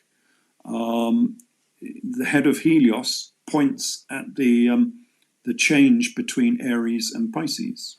They knew about the precession of the equinox. And this is not the only zodiac in the region. There are 6 other, I think, have been discovered so far. 6 other zodiacs in synagogues across Judea and Jordan, all from the 1st to the 5th century. Very early zodiacs. And so this was the primary symbology and veneration of the Nazarene Jews. They followed the zodiac, the processional zodiac. And so this is what Jesus was telling his people when he took the 5,000 out into the wilderness. He was telling them about the precession of the equinox, the knowledge of the change to the great month of Pisces.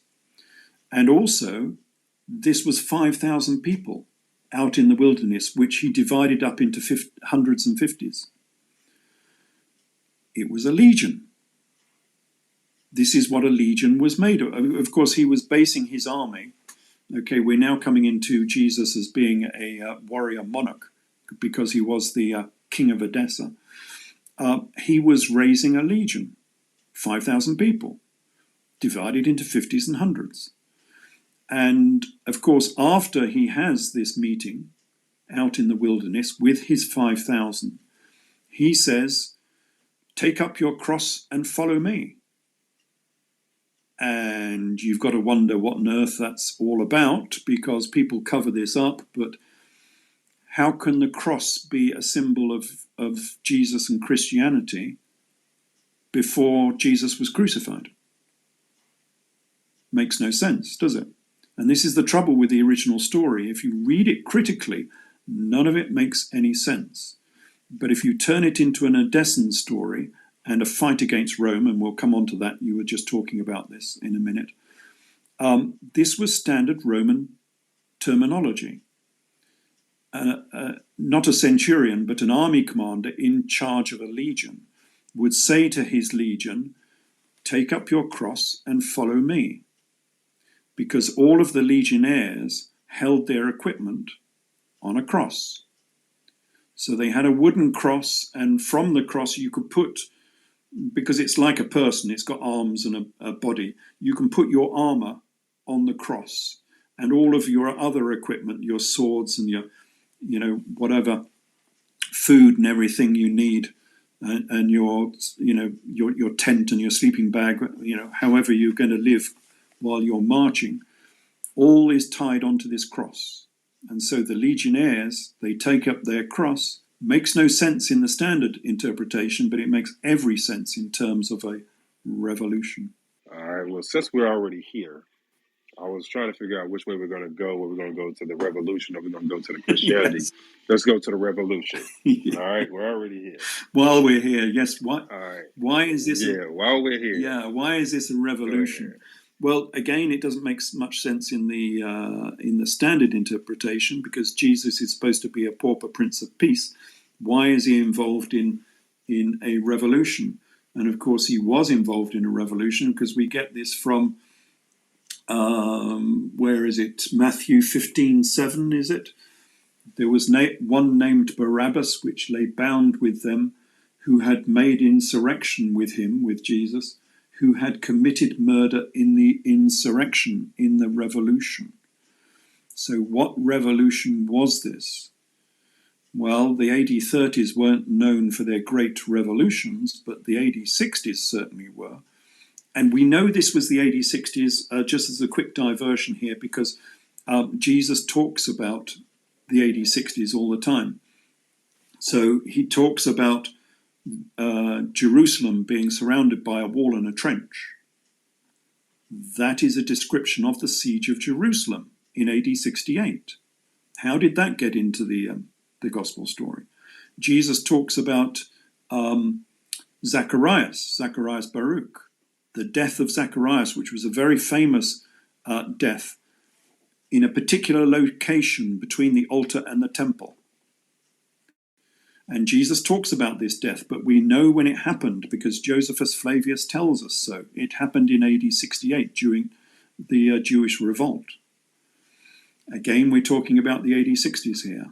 And then Jesus mocks Zizit ben Hakeseth when he talks about the phylacteries and the what does he say about it? Anyway, Jesus mocks this guy for his tassels and his phylacteries. We have that same story from the Talmud. We're going back to the Talmud again. This is why it's useful. We have exactly the same story in the Talmud and the same mockery about the same person. And his name was Zizit ben Hakeseth. And the trouble is, he was another AD 60s leader of the Jewish revolt. So time and time again within the gospel story, we keep seeing these allusions to the AD 60s. And so what was happening in the AD 60s? Well, the Edessan monarchy started a revolt against Rome. And again, when people talk about the Jewish revolt, they talk about a Jewish revolt as though it was just something that was happening in Judea, but it wasn't. This was very much a revolt against Rome. Edessa had been promised their lands tax-free. And then subsequent emperors had gone back on that and were trying to take tribute from the Edessan royalty. And so Edessa got fed up with this, and they led a revolt against Rome because in AD 66, Nero was on his last legs. Everybody knew that Nero was a dead man walking in AD 66. And so it wasn't just Judea that was ripe for the picking, so was the whole of the Roman Empire. There was no easy transition between emperors at this stage. It was whoever had the largest army and the biggest treasury could take over the Roman Empire. And that's why this became the year of 4 emperors, because 4 people put their hat into the ring and said, I want to become emperor. And so we had multiple battles across the Roman Empire with people trying to become the next emperor. And what I'm saying is a slight change here to the Jewish revolt is that there was a 5th contender to the throne of Rome. And that was the King Esus Manugai, the king of Edessa, the Jesus character, the king of Judea, because he was the king of the Jews at the same time, because his mother had already been the queen of the Jews. And so he started a revolt, not just to take over Judea, but to take over the Roman Empire. But Rome sent out a couple of legions under Vespasian, Commander Vespasian. Remember, he's not emperor at this stage. He's only an army commander. And they have this right royal battle in Judea between the King Esus Manugai, the king of Edessa, and Vespasian. So he's fighting against Rome. And I'm saying that, hold on a minute, he's not just fighting for Judea, he's actually fighting for the throne of Rome. And so whoever wins this battle between Vespasian and the king of Edessa will become the next Roman emperor. And of course, it was Vespasian who won this battle, and it was Vespasian who sailed back to Rome as the next emperor. But if it was the Jesus character who had won this battle, he would have become the Emperor of Rome. He would have become Emperor Jesus Manu of Rome. But he didn't. He failed. And he was crucified. And he was crucified while wearing a crown of thorns and a purple cloak.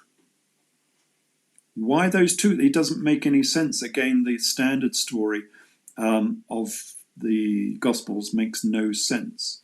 Why those two symbols for the execution of the Jesus character? Well, the first one, the crown of thorns, was the traditional crown of the Edessan monarchy. They all wore a crown of thorns. But it didn't look like a bunch of brambles round your head.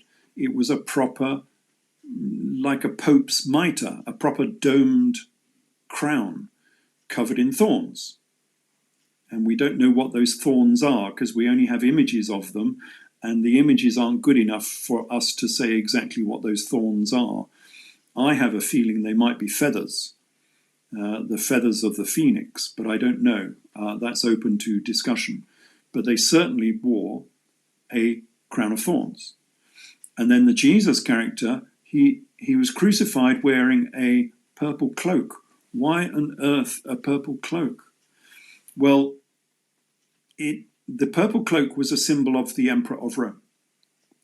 And so it's quite obvious that this person being crucified was a pretender to the throne of Rome. Otherwise, they wouldn't have dressed him in the emperor's cloak, the purple cloak of the emperor. And remember, not anyone could wear this purple cloak. Yuba I of North Africa had been so bold that he wore a purple cloak when he went to Rome, and he was executed for it. You don't go around the empire wearing a purple cloak.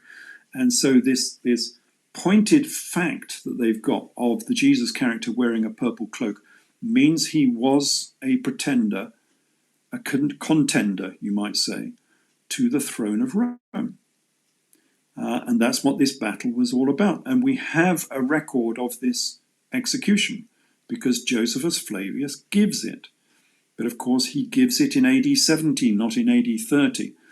But it's the same story. So Josephus is coming back. Remember, Josephus now is an army commander working for Rome. And he's coming back into Jerusalem with a small contingent of soldiers. And he comes across the three leaders of the Jewish revolt being crucified. And he's horrified at this because, A, they were his former compatriots. Remember, he's changed sides and become a Roman. And also, he realizes that there's no point having a hostage if you've just killed your hostage. I mean, what they wanted is control over Edessa, the people who had started this revolt. And you don't get much control if you've just killed their king.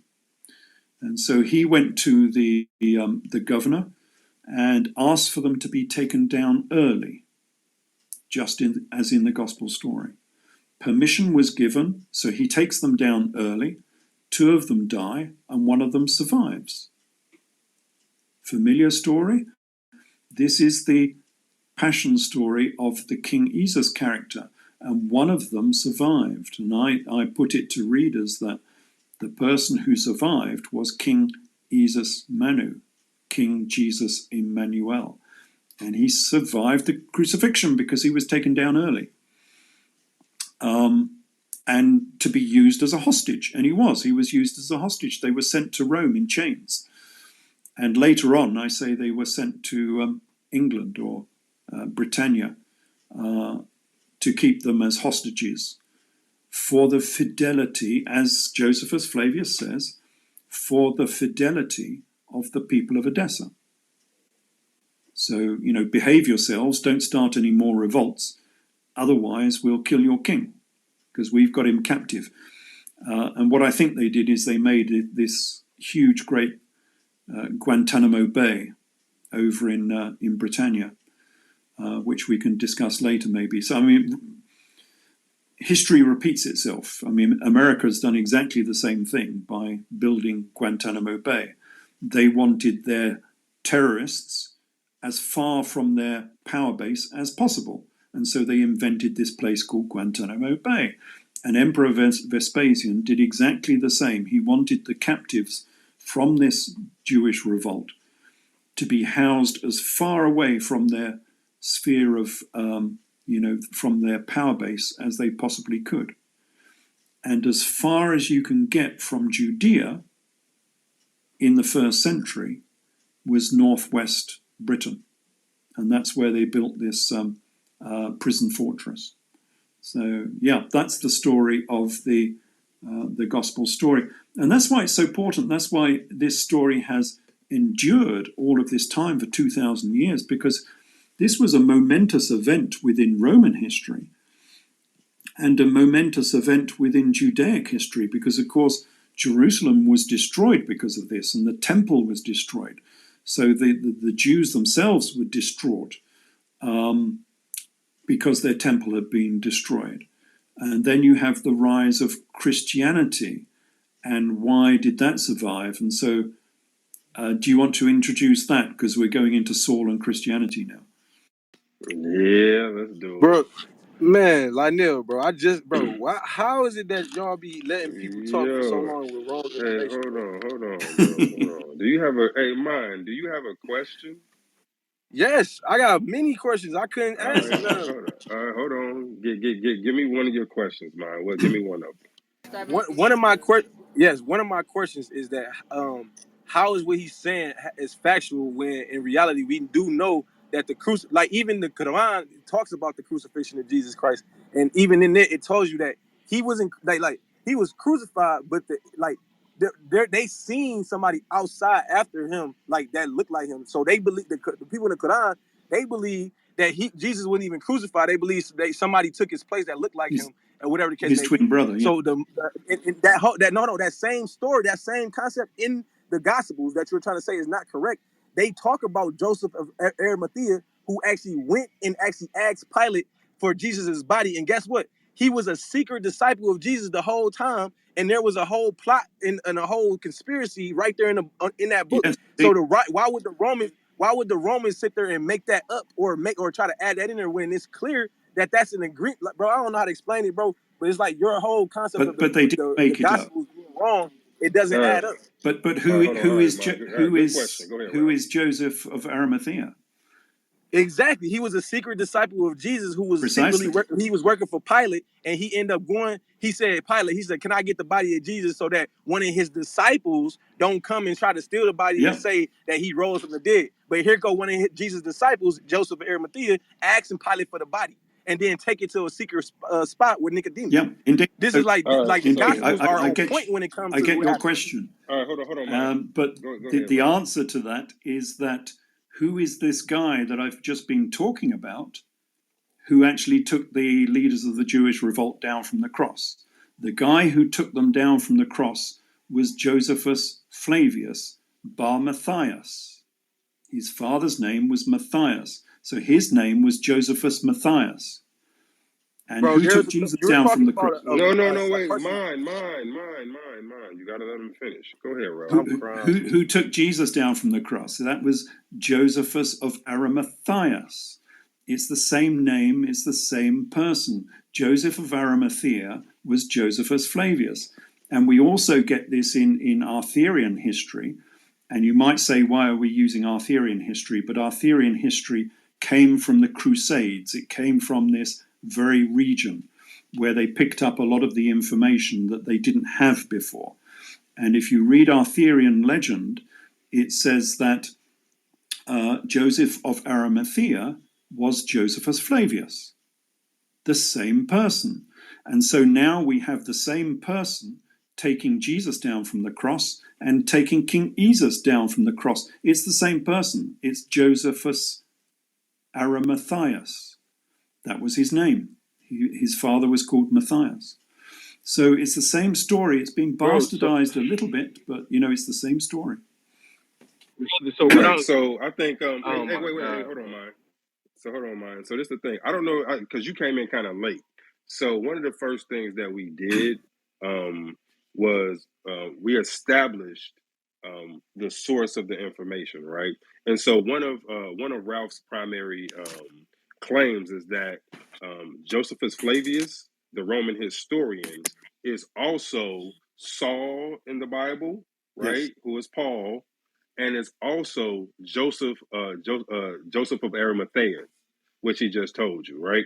And so, kind of like what we said earlier, what he's saying is that the New Testament, for the most part, is a Roman version of the history that they want out, right? So they told the story of Jesus, but it's been Romanized, kind of like what I said earlier.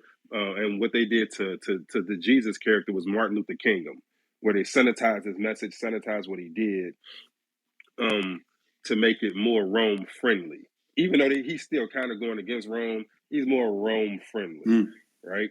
And so that's what this is all about. And so a lot of times, because I'm seeing in the chat, a lot of people are saying, well, no, it's supposed to be this and Jesus is supposed to be that.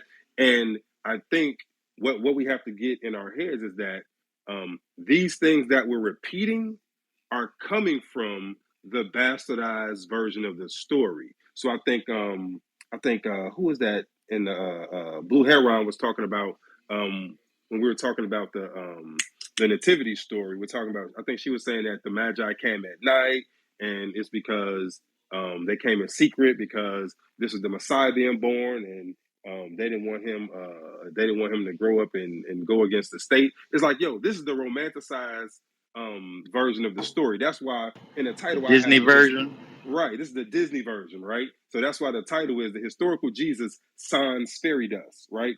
So sans means without, right? So once you take the fairy dust off the story and you look at it from just a purely historical standpoint, what is going on? The version that we're given as in churches as children, right, is what Antonio just said. It's the Disney version of the story. What does it look like when you take away all the fairy dust, when you take away all the magic and the miracles, and you look at it strictly for what it is, So Lionel, bro, right? I was listening the That whole was time, not bro. me. I was I'm listening the sorry, I'm whole sorry, time. Blue Heron. Thank you. Yeah, I was listening. I listened the whole time, brother, and I'm listening because I wanted to make sure that I wasn't tripping about where he was trying to go with everything, and everything he's saying contradicts the Bible. So he must not read it, No. because Joseph of Arimathea could not be Jesus. It would not. No, no, No, no. no, no, no, no, no, no, He no, didn't say that. You mine, just said you was Bro, hold on. Hold on, I'll be Antonio. quiet. Let he him Hold on. talk. said, hold bro, on, I just heard what he wait. told me. No, listen. He did not say Joseph of Arimathea was Jesus. He said Joseph of Arimathea was Josephus Flavius, who took Jesus down from the cross. That's what he said. You said that the Saul character in the Bible, that Joseph of Arimathea was a secret apostle who took who took Jesus' body after it was crucified. And he said, yes, it was the same guy. So both you guys are saying the same thing, in that in the story, the Joseph of Arimathea character is the one who took Jesus off the cross. Both of y'all are saying the same thing, right? Right? The only No, okay, thing, that part is so the only part that, bro. This is stop, indeed, bro. stop. You You gotta missing talk. my point, bro. You gotta. No. Hold on. So this is what I'm saying. Because we got a lot of other stuff to get to, right? So we can't get stuck on this. So what I heard, what you asked, I heard what he said. What you alluded to in your follow-up question is not what he said, right? You got to relax. That is not what he said. What he's saying is that the person who wrote a large part of the New Testament is Josephus Flavius, right? Who's also Joseph of Arimathea in the Bible, because Josephus Flavius' dad was called Aramis. Well, what was his name? Matthias. Yeah, Matthias was called. Well, Josephus. His dad was Matthias, and so Joseph of Arimatheus, right? That's the same name. That's what he's saying. The Josephus Flavius character and the Joseph of Arimathea, same dude, right? So he's putting himself in the story.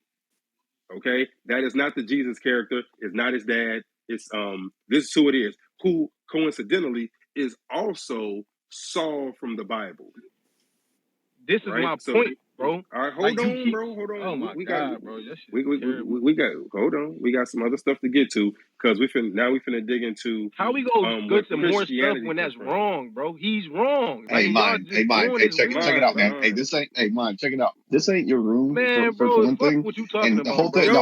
The Like whole on point. with No, no, that no, no, no. Wait, bullshit, wait, wait. bro. Hang on a second. And the whole Bro, point. The fuck what whole you point talking is about, Chuck. I'm not that talking to you at all, everybody nigga. else. Stop. No, Bro, I'm fuck talking to on. You you heard what I though, because said, Wait, nigga. hold the on. He's thing Hey, is, wrong. y'all, we we could Nigga, you ain't all doing want like to this. listen Hey, to what just this keep guy has to solid. say, Keep but No, on, it's when bro. you over with, come Chuck. in and Hey, give Chuck. all your stuff, okay? It's over with, Chuck. It's over with. Yo, he gone. All right, so check it out. Should have been did Um, that, brother. nah. So the thing is, Nah, because you mine. need people to not. It shouldn't be an echo chamber, Yeah, but mine be out of control yeah. sometimes. Yeah, So I you agree need with people that. like mine and Tamario in here for questions To like that. bounce it around a But little it's bit. about them keeping their composure and having a conversation instead of them trying to push their beliefs on somebody. You know what I mean? Right. He want a So 45-minute that's pretty discourse about much, one point. yeah, that's pretty much why I told mine in the back channel, like, yo, look, you always looking for biblical smoke. Now's a chance for you to defend your Christian Jesus, but you gotta do it in a respectful way so you don't get kicked from the room. So I warned him in the back channel, and notice I didn't unmute once. I wanted to, and I wanted to turn up, but I'm like, you know what? I'm gonna let y'all handle it.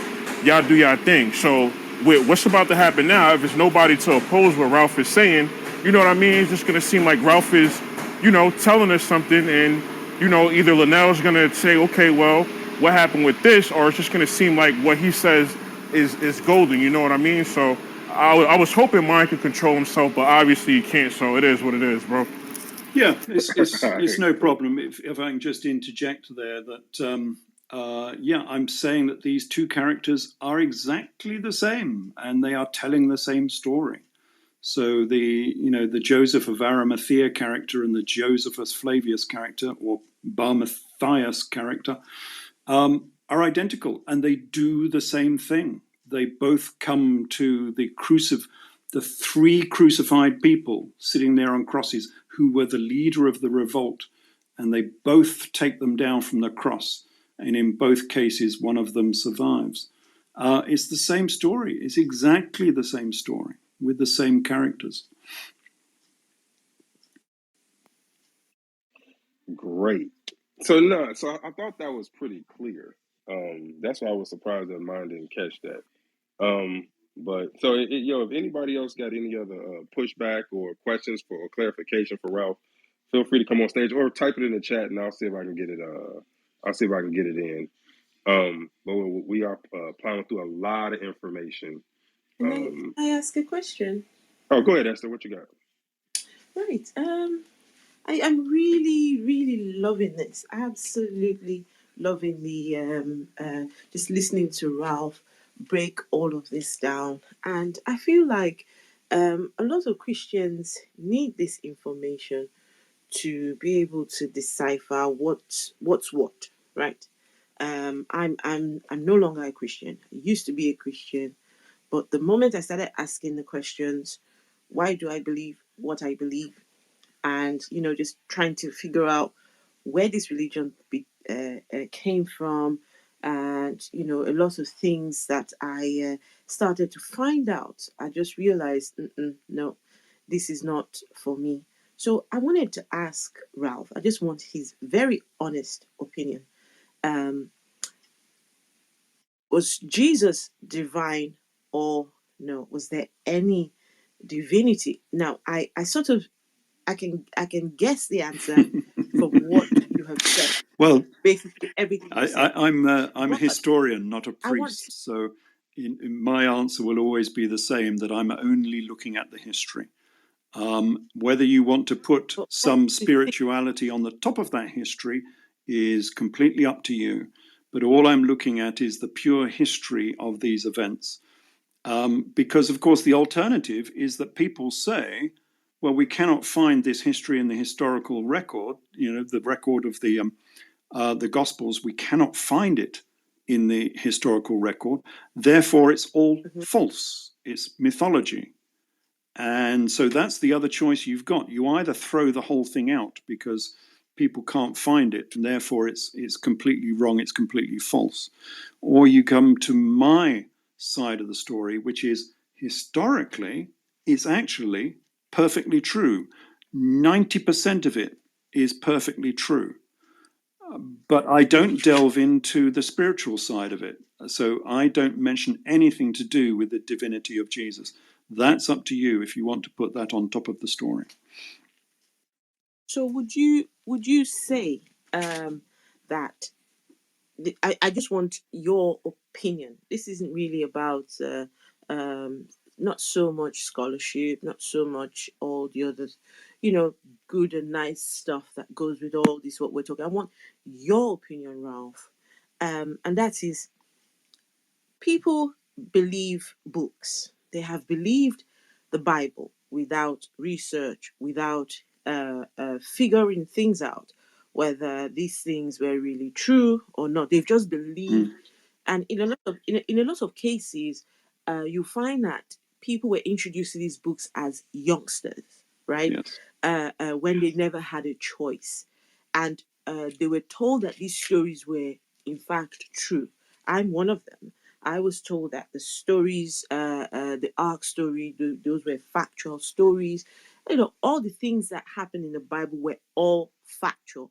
That's what we were taught. Only just recently starting to find out that the Ark story never happened, and some people are being taught that these are they're allegories and they're metaphors, and they never happened. They were meant to teach people, but then always take it with a grain of salt. So my question to you is, what would your advice be to people who believe instead of investigating? Would you say, before believing the contents of a book, do some homework first? Or would you just believe the book and then just go find the information afterwards? Bearing in mind that whatever information you find would be biased, because already you have believed the contents of, say, Bible, Quran, whatever book. So what would you suggest? It's difficult. I mean, this is the perennial problem of our era, and I suppose it's been of many eras, where even today, every story, you don't know whether to believe it. Conspiracies abound. Do you believe Dr. Fauci or don't you believe Dr. Fauci? Is the guy a miracle worker or is he a complete charlatan? It's difficult. You have to make your own judgments as to whether you believe. I wish we had better authorities, but unfortunately, our authorities have let us down on so many occasions that they are often not to be trusted, whether that's the medical establishment nowadays, whether that's climate, whether that's theology, and many other aspects of our lives. We can't necessarily believe the people who are supposed to be our betters and tutors and academics, because they've let us down on numerous occasions. And this is one of those occasions where they've used a story to their own advantage. So now I'm coming back into what Lionel was going to ask about Saul and Christianity, because it sort of answers your question. Where did Christianity come from? How did we get this Fairydust story that Lionel was talking about? Because that's what I often call it. I call it the Jewish revolt covered in fairy dust. Why did we get the fairy dust on the top of it? Well, basically, it's Roman propaganda. So what we had originally was three religions. So we had sort of classical Judaism, Orthodox Judaism. We had the Nazarene Judaism of Jesus and James, which was allied to the Essenes, of course, down in Qumran. And then eventually we had Sauline Judaism. And so Sauline Judaism was very different. So Saul had gone off on his first evangelical tour of the Mediterranean, and he was evangelizing for the Nazarene Jews, but he didn't get a very good reception. And so later on, that would have been AD 52 or thereabouts, AD 50, I think 4 it was, they had the Council of Jerusalem, if you remember that from Acts of the Apostles. And so they all went down to Jerusalem to have a discussion about this. And Saul said, "Can I preach to the Gentiles?" And James agreed for some reason. Not sure why he did, but there we go. And Saul gave the 4 rules of what I call simple Judaism, Judaism for Gentiles. And that was, Hey, real quick. So James is Jesus's yeah, brother, who at this time is the king, or he has some sort of position to where he can speak for, um, he can speak or give yeah. rules or something like that, Under right? my chronology, he would have been king at this time, and then Jesus came after James. So in this revised chronology, he became king first, and then, of course, he was killed by Saul and the stoning of Stephen and so on, which a lot of people say was the stoning of James. So at this time, James was in power, and Saul and various other people, Peter, all went down to James and said, "What about this?" And he said, "Yep, you can preach to the Gentiles and just tell them that they must not eat animals sacrificed to idols. They must not drink blood, eat blood. They must not eat strangled animals, and they must not have fornication." And by fornication, they tend to mean incest and things of that nature. So they were the 4 rules of simple Judaism. And so on the second tour of Saul going across the Mediterranean, he was preaching to the Gentiles, to the Greeks, and to the Romans. And he was very successful. And I don't think they expected that. And so he got more people in his congregation than the Nazarene Jews did, because they could only preach to other Jews. They couldn't preach to anyone else. And so Saul became very powerful all of a sudden. He had lots of donations coming into his new Church of Saul, his Church of Simple Judaism, I call it. And he got more powerful than the Nazarene Jews. And so they had this almost this conflict between the two of them. And Saul effectively won this battle almost. But then we come to the Jewish revolt, which is only a few years later. So it starts in AD 66 and it carries on to AD 70. And the Jewish revolt is basically the Nazarene Jews against Rome, but they were also fighting the Orthodox Jews in Jerusalem. It became a bit of a 3-way battle. And Rome won, of course. And the Nazarene Jews were defeated. And from the Roman perspective, from Vespasian, who was now the emperor in AD 70, what he wanted was to end Messianic Nazarene Judaism, the Church of Jesus and James, because they were the people who had started the Jewish revolt. And how can you do that? Well, you can either defeat them militarily, or eventually, when you come to the peace after the war, you need some sort of political resolution, or in this case, a religio-political resolution. They wanted a religion that would supplant Nazarene Judaism. And of course, Saul's Judaism for Gentiles, his Rome-friendly Judaism for Gentiles, was absolutely perfect. Render unto Caesar what belongs to Caesar, turn the other cheek. I mean, this was just brilliant stuff. And so what happened is that Rome, Vespasian, promoted Saul and his simple Judaism, his Judaism for Gentiles, in order to supplant and to eradicate Nazarene Judaism, Messianic Judaism. And it worked. And what most people don't know is that this simple Judaism is Christianity. So Christianity is the church of Saul, St. Paul. It is not the church of Jesus. In fact, Christianity is the religion of the enemy of Jesus. So anyone who follows Christianity is following the enemy of Jesus, not Jesus himself. because Jesus was a Nazarene Jew. So, and that's not explained very well in church either, because they followed the Roman version of this story. Because eventually, of course, Rome, secular Rome, eventually became religious Rome. It became the Catholic Church. They just followed on. When the emperors stopped ruling in Rome, they were followed by the popes. They became the new emperors. It was the same organization, just with popes instead of emperors. And they followed on one from the other. And so they followed Christianity because that was the religion of Emperor Vespasian. And lots of people will say, oh, hold on a minute, there was lots of persecution, the Christians were persecuted.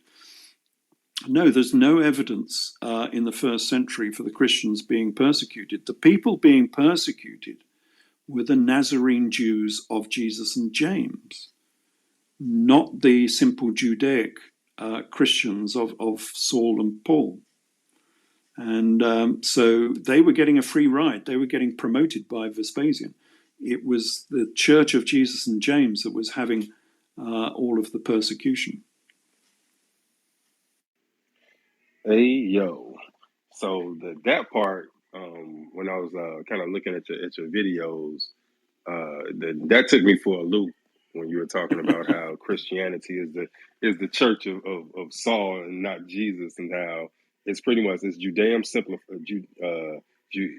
simplified, but Jesus preached that not one tittle Yeah, of Mosaic law would be changed. So Jesus didn't want to change yeah. anything. It was Saul that said, "Look, I need to find a way to convert these Gentiles to Judaism." And so they took out, what were the four things? It was don't go ahead.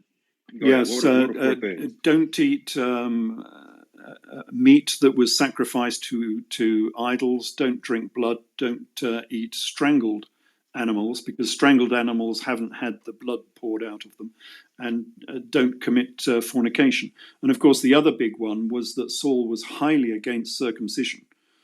Saul, in one of the epistles, says that if the Church of Jesus and James like circumcision so much, why don't they cut their penis off and have done with it? So Saul was highly against circumcision, and that's why Christians generally are not circumcised. That was the other big difference between the two. And also the lack of hair, of course, because the Nazarene Jews were not allowed to cut their hair. And so Nazarene Jews would have always had long hair and beards. That's why you get the typical image of Jesus is always long hair with a beard. But Saul was Roman, and so he was clean shaven. And that's why the traditional Christian was normally clean shaven instead. So they were the big differences between the two religions. So it was another thing that you said that kind of had me like, wait, what? So when you talked about the meaning of barbarian, so by your definition, well, you're saying the way that they described a barbarian was someone with long hair. That's where the term barber comes from, Yes. right? So that's why whenever you see pictures of Jesus, he's got the long hair. So according to Rome, Jesus was a barbarian because the Romans were typically clean cut, right? So they had the short hair, clean cut Yes. kind of thing, and the barbarians were those with long hair. So you got the Nazarene Jews with all the long hair. So those are your Yeah. barbarians. Now I was like, this is yeah. different to standard history and standard interpretations of English. This comes from me, from nobody else, because lots of people have contended with me on this. Because they say barbarian refers to someone with a different language. That's where barbarian comes from. But I say no, because Josephus Flavius tells us something different completely. He says about his text, the books that he was writing, he says, I have proposed for the sake of those who live in Rome to translate these books into the Greek tongue, which I formerly composed in the language of our country, Aramaic, and sent to the upper barbarians. Now, the upper barbarians he's talking about are the Babylonian Jews beyond the Euphrates, the ones we were talking about before, who are the people of Edessa. So the first books of the Jewish war, when he wrote his books about the Jewish war, they were written in Aramaic, and they were sent to the Edessans beyond the Euphrates, who he calls barbarians. So this cannot be talking about language, because the Edessans spoke Aramaic. They both spoke the same language. Josephus and the Edessans spoke Aramaic. And they didn't speak Greek. Josephus could not translate his works into Greek, and so he used a guy called Epaphroditus to translate his works. And so it's quite clear that the difference between Josephus and the Edessans was their hair, not their language. And so what I'm saying is that barbarian, as you say, comes from barber. It comes from the Latin barber, meaning hairy. And that's what Josephus was talking about when he calls the Edessans barbarians. And of course, if Jesus came from Edessa, of course he would have had long hair and a beard, because all of the Edessan monarchs did. So, yeah, there's another interesting similarity. Yeah. All right. So real quick, let me recap where we are, because like it's been a ton said. Sean, no, I'm dead serious. Hey, Sean. So we talked about earlier, because I know you just got here. So we talked about earlier how there's no historical language equivalent between Isis and Yeshua. Yes. It's a completely made up name. So I know you just got here, so it's okay. And I Which know one? I'm sorry, Linnell. Yeshua was the made up name. So What? yeah, Well, Yeshua, exactly. I mean, it's not made up. I mean, it's a standard name within Judaism, but that was not his original name. His name was Isis or Isates. And to make him more Jewish, they had to find a Jewish name that was associated with him. And so they chose Yeshua as Joshua as being the closest equivalent that they could. It's the same as when I went to Israel and went and worked on a kibbutz. The first thing they said is what's your Jewish name going to be? Because they wanted me to have a Jewish name and not a standard secular sort of Western name. And so my second name was John. So we used John because that's it's not quite. It's nearly a Jewish name. It's a New Testament name. So they did exactly the same. They wanted the Jesus character to be Judaic. They didn't want anyone to know that he was a king of Edessa. So the first thing they had to do is choose a Jewish name that would be appropriate. And the closest that they could find to Isis was Yeshua. It's not actually very close. I mean, the Greek name is Eusus, which is not very close either, but that's what they say. So they made it up, basically. So I think Sean was asking earlier, and Ralph, I want you to correct me if I'm wrong about this. So Sean was asking, okay, where was Jesus in the missing years? So between 12 and 30 or whatever. And so it's my understanding that the son of the children of royalty get sent off to get schooled elsewhere. Yes.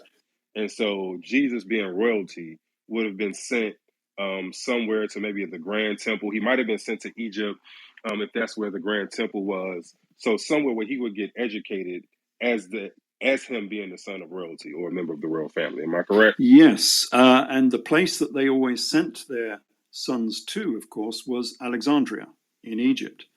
And of course, that's exactly what the Gospels say, that Jesus went to Egypt. Okay, they say he fled, but he went to Egypt for his education, didn't come back until he was like 12 years old, sort of thing. And so, yes, he would have gone to Alexandria, which was the central school of anyone that was in royalty at that time. And this was the center of all education. And that's why it says within the Gospels, out of Egypt I have called my son, because he was educated in Alexandria. And the Talmud says the same. This is why the Talmud can be useful, because it backs up these concepts from the Gospels and from history. And the Talmud says that the Jesus character came out of Egypt with the sacred name of God tattooed on his thigh, which is an interesting extra detail. That God had a secret name, and of course, I suppose we know that he had a secret name because you weren't allowed to say the name Yahweh was sort of banned.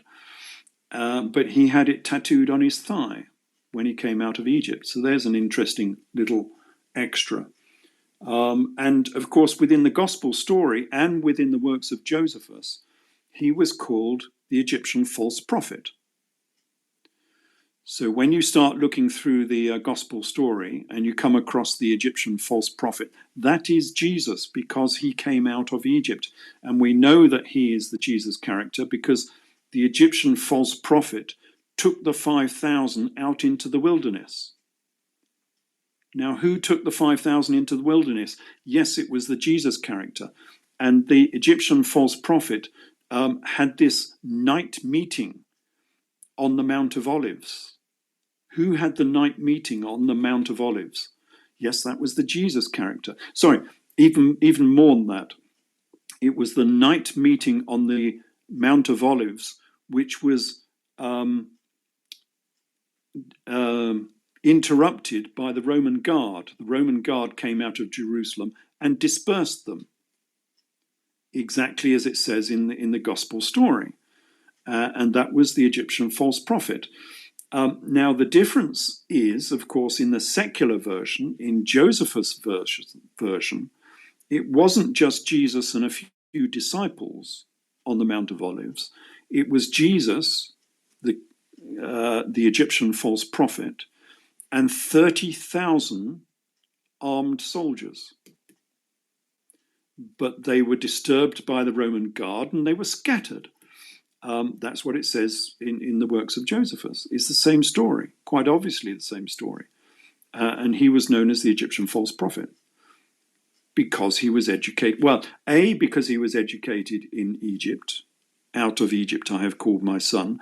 But B, his ancestry was Egyptian. Remember, his great-grandmother would have been Queen Cleopatra. He was of the Egyptian royal line, even though he wasn't born there.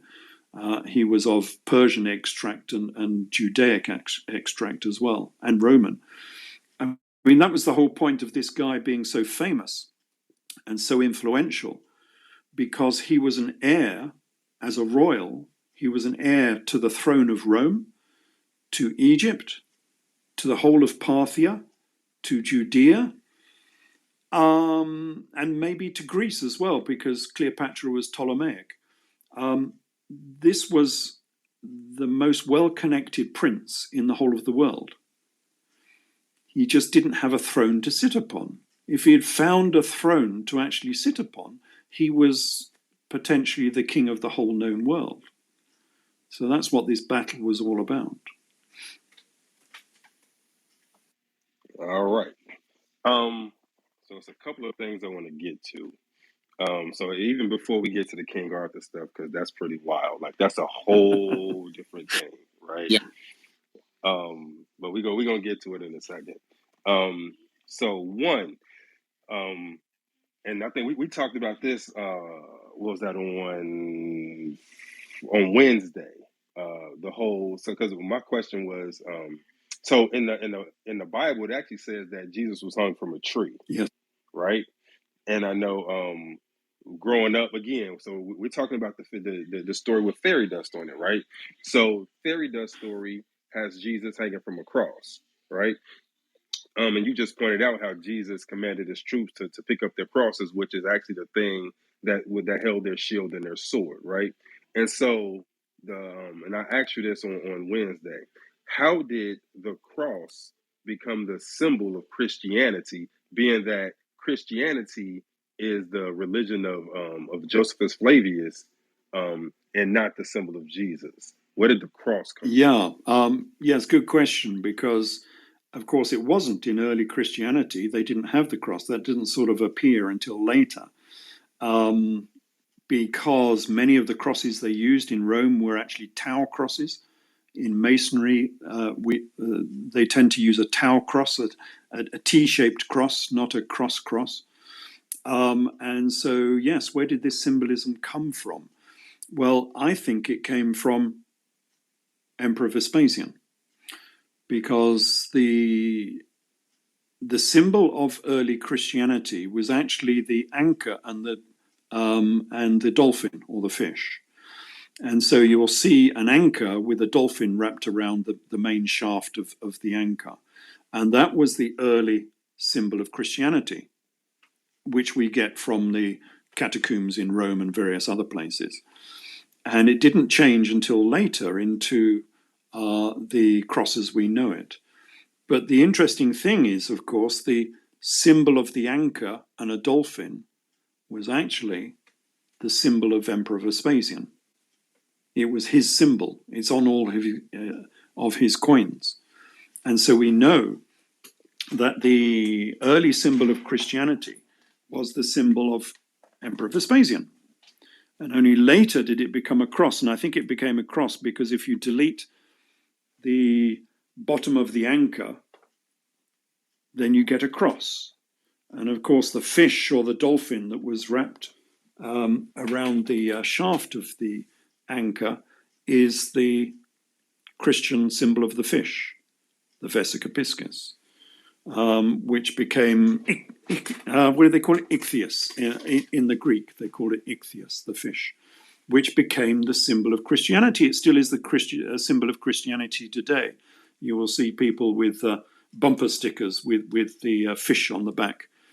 That's the same fish as the great month of Pisces, the first of the Fisher Kings, because Jesus was the first of the Fisher Kings. And we get this line of Fisher Kings, of course, within Arthurian legend.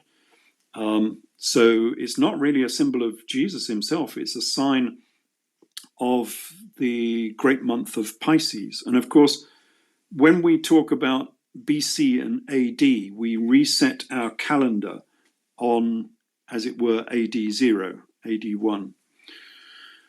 Why did we do that? Well, people will say, oh, it's because it was the birth date of Jesus. But of course, it wasn't. Jesus was either born in 4 BC during the era of Herod the Great, or he was born in AD 6 during the census by Quirinus under Herod Archelaus. So it's either 4 BC or AD 6. So why did we zero the date to 0? Well, it didn't have anything to do with Jesus. It marks the beginning of the great month of Pisces. So we are in year 2022 of the great month of Pisces, not Anno Domini. So we're marking off the astrological years, not the birth of Jesus. Got you. All right. So when you told me that the other day, of course, the first thing I went and did was look up the anchor. So if you look at my profile picture now, anybody on stage, you want to see the Christian anchor, and so I couldn't help but seeing. So you can see the cross at the top, and then I've been looking at anchors ever since then. I'm like, yo, so the anchor being the symbol of Vespasian, then you take off the bottom, and that gives you your cross. Yeah, that was pretty wild. Yeah. So as soon as you told me that, I went and started researching what anchors look like and old anchors and things of that nature. Yeah, that's pretty wild. Okay. It's a couple of things that. So the name of the place. All right, here. Let me recap where we are for the people who either just got here or we've been going for a really long time, and you guys have just kind of glazed over and like, wait, because Ralph is dropping so much, right? So it's a bunch of stuff he's dropping. Let me see if I can recap it for us. The information we have via the New Testament comes from Josephus Flavius, right, who is a Roman historian. Josephus Flavius is also in the biblical text, In the Bible, he's known as Saul or Paul. Okay. He's also in the biblical text known as Joseph of Arimathea, right? Most of the accounts of the Gospels about Jesus and of that time come from his writings. Okay, so he's half Jewish and half Roman. So he started off operating as a Jew, but you think he was probably a spy the whole time. Eventually, he got taken to see Nero. Came back as the commander of a Roman brigade. And so he's where we get a lot of the information from. And so the reason that we have the version of events that we do is because Jesus, who came from royal lineage, he's the great grandson of Cleopatra, and also the king of a place called Edessa. So we didn't even get into James and how Saul was present when James got tossed headlong off the temple. We ain't got to that point, and that's probably how Jesus became the Yes. king. We'll get to that in a whole second. But so Jesus led a revolt not only against Rome but against Vespasian because he was trying to take over the throne. So he was trying to lay claim to the throne, and so this became known as the Jewish revolt. Right? He lost, right? And I guess after a battle, he was captured, hung on a tree. Saul came, or at this time we call him Joseph of Arimathea, came, convinced the governor to take him down, took him to Vespasian. Vespasian, because we didn't even get to the part where Jesus and Vespasian made a deal, right? So Jesus and Vespasian made a deal whereby Jesus would give Vespasian a star oracle, I think is what you called it, Yes. which gave Vespasian legit claim to the throne of Rome. And so in return, Jesus was let live. His family was probably let to leave the empire, because you say his family went to France, I think, the south of Yes, France. Mary Magdalene went to France, yes. Yeah, we didn't even get into that part yet. God damn. All right, so Jesus, so his family left Edessa, went to the south of France. He was taken to a prison in Chester, England, called what's it called? Fortress Diva, or Fortress Diva, Fortress rather, I should Fortress say. Fortress Diva. Yeah, Fortress Diva in Chester, England, which is actually still there today. All right. And so the thing is, Josephus Flavius, he was allowed to write his history about what happened, right? And the thing is, after he wrote his history, it wasn't sent to Edessa, it wasn't distributed in Rome. It was sent to other Jewish city-states as a warning to them in case they decided to revolt. Like, yo, this is what would happen if you revolt, if you do what this dude did, this is what's going to happen to you, right?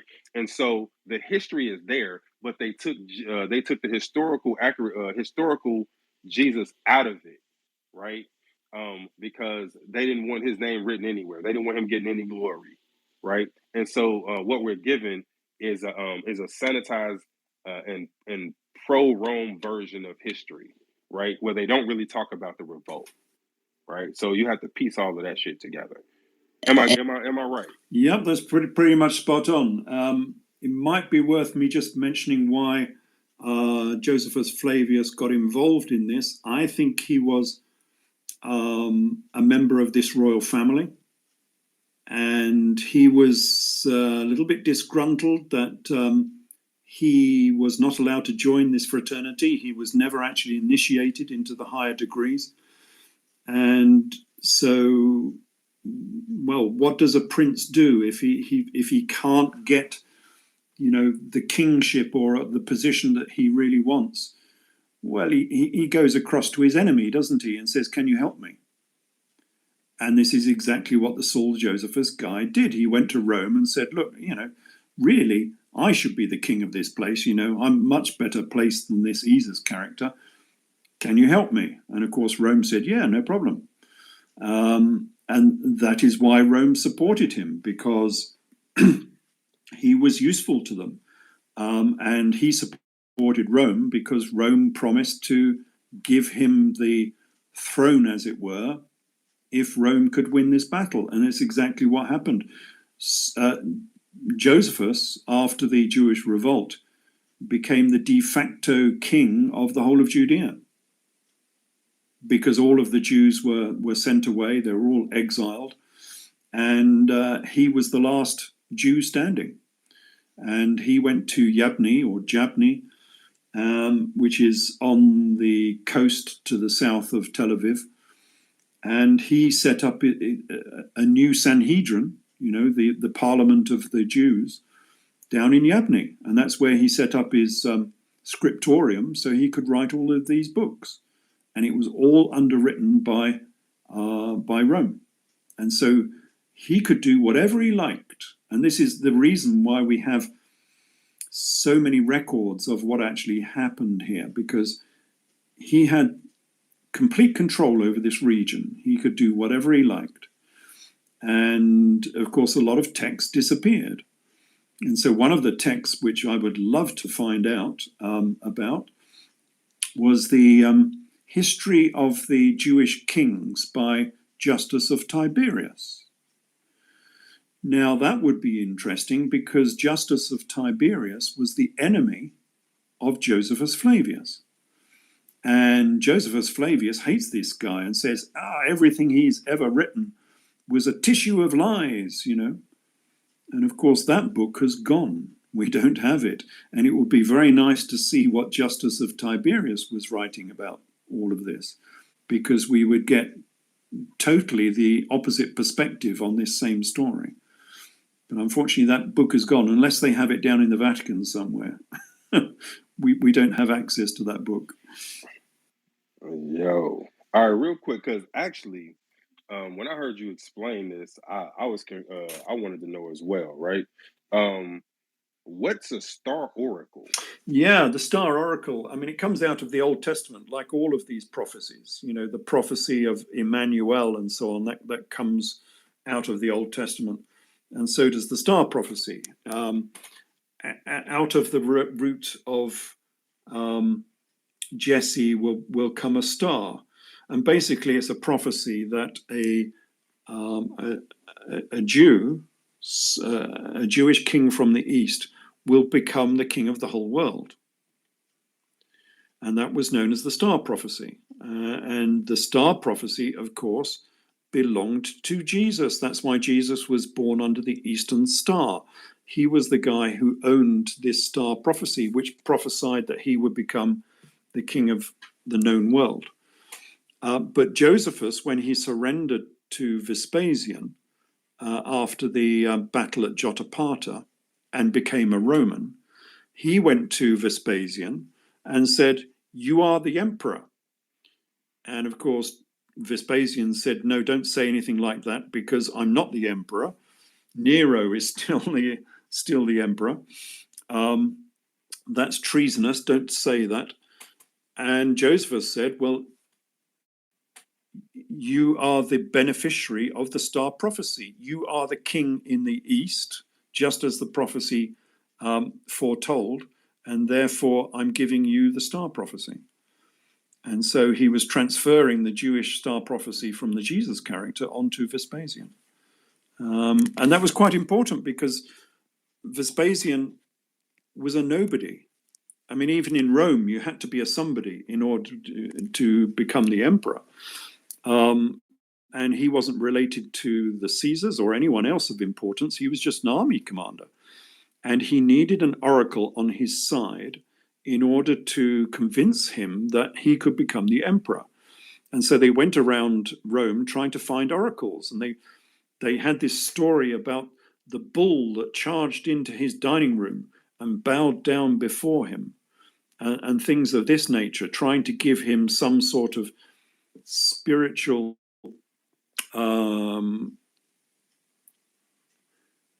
authority that he could become the emperor. And of course, one of the ones they used was the star prophecy, that he would be the king from the East.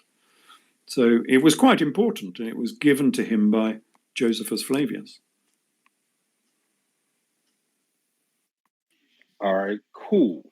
So the one thing I know you wanted to talk about that we haven't quite touched on was the Mary Magdalene character. All right, can you tell us where she comes from and why she was so important? Yeah, Mary Magdalene, I mean, she's central character to all of this, even more central than most people think. She was the wife of Jesus, no doubt about it. That was the wedding at Cana. They got married. And the problem is, who is Mary Magdalene? Because like all of these characters, she has gone missing from the historical record, and you have to piece all of this together.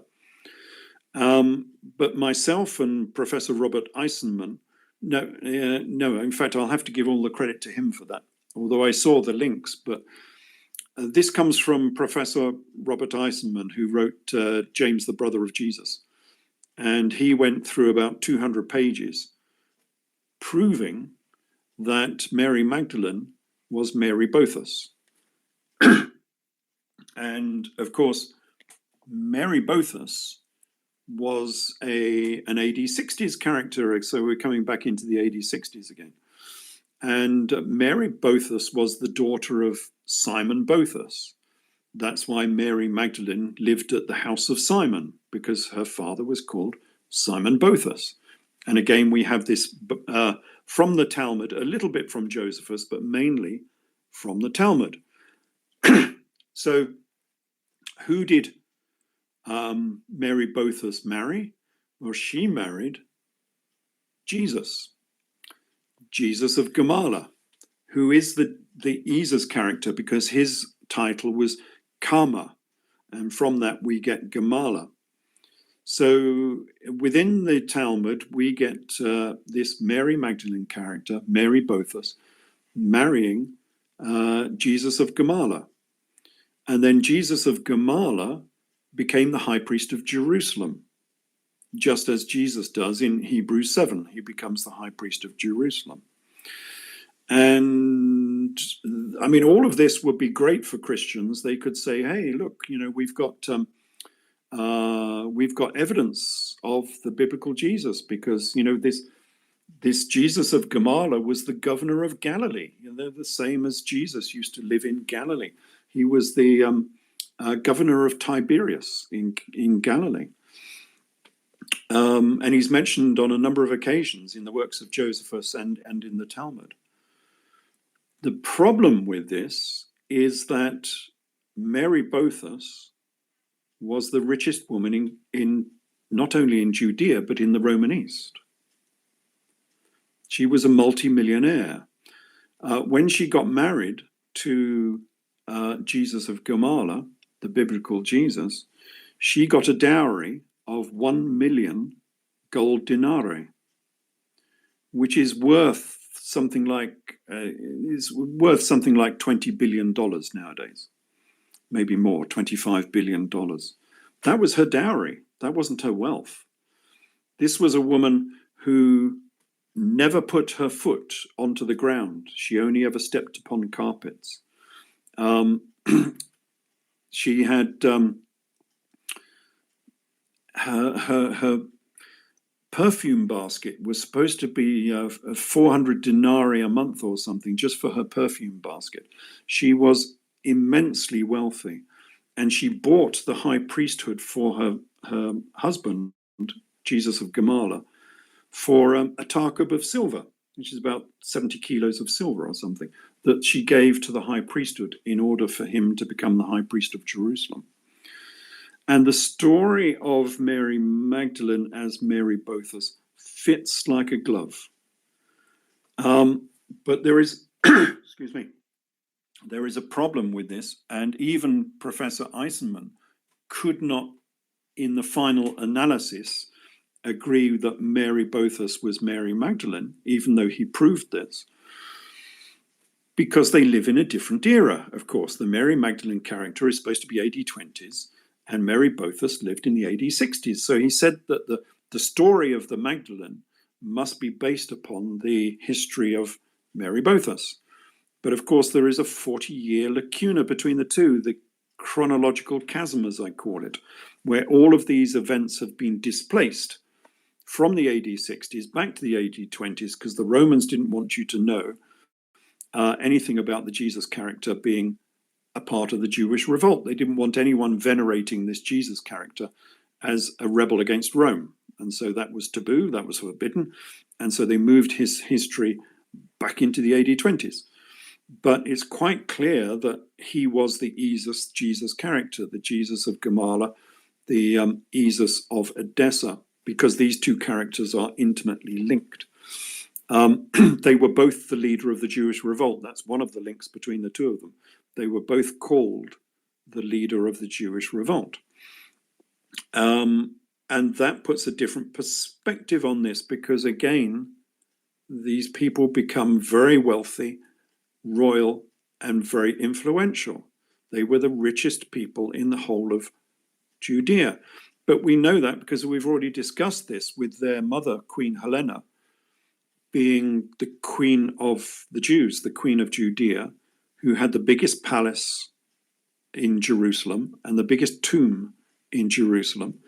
And she gave all the furniture for the temple in Jerusalem. And she bought the gold menorah for the temple, which was the great solid gold menorah in the temple.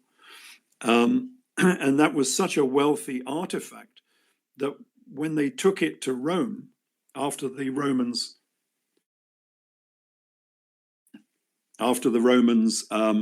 defeated the rebellion in Judea, that menorah was taken to Rome. And you can see it today on the Arch of Titus in Rome. It's being taken into Rome. That paid for the Colosseum in Rome. That's what they used to build the Colosseum. The Colosseum was built by Vespasian, of course. That was how wealthy these people were. They were the most wealthy people in the whole of the Roman Empire. And you sort of wouldn't notice that today if you go around Syria, as I have done on my many travels, because it looks run down and very poor. But that's only because they've had 1,000 years of Islam.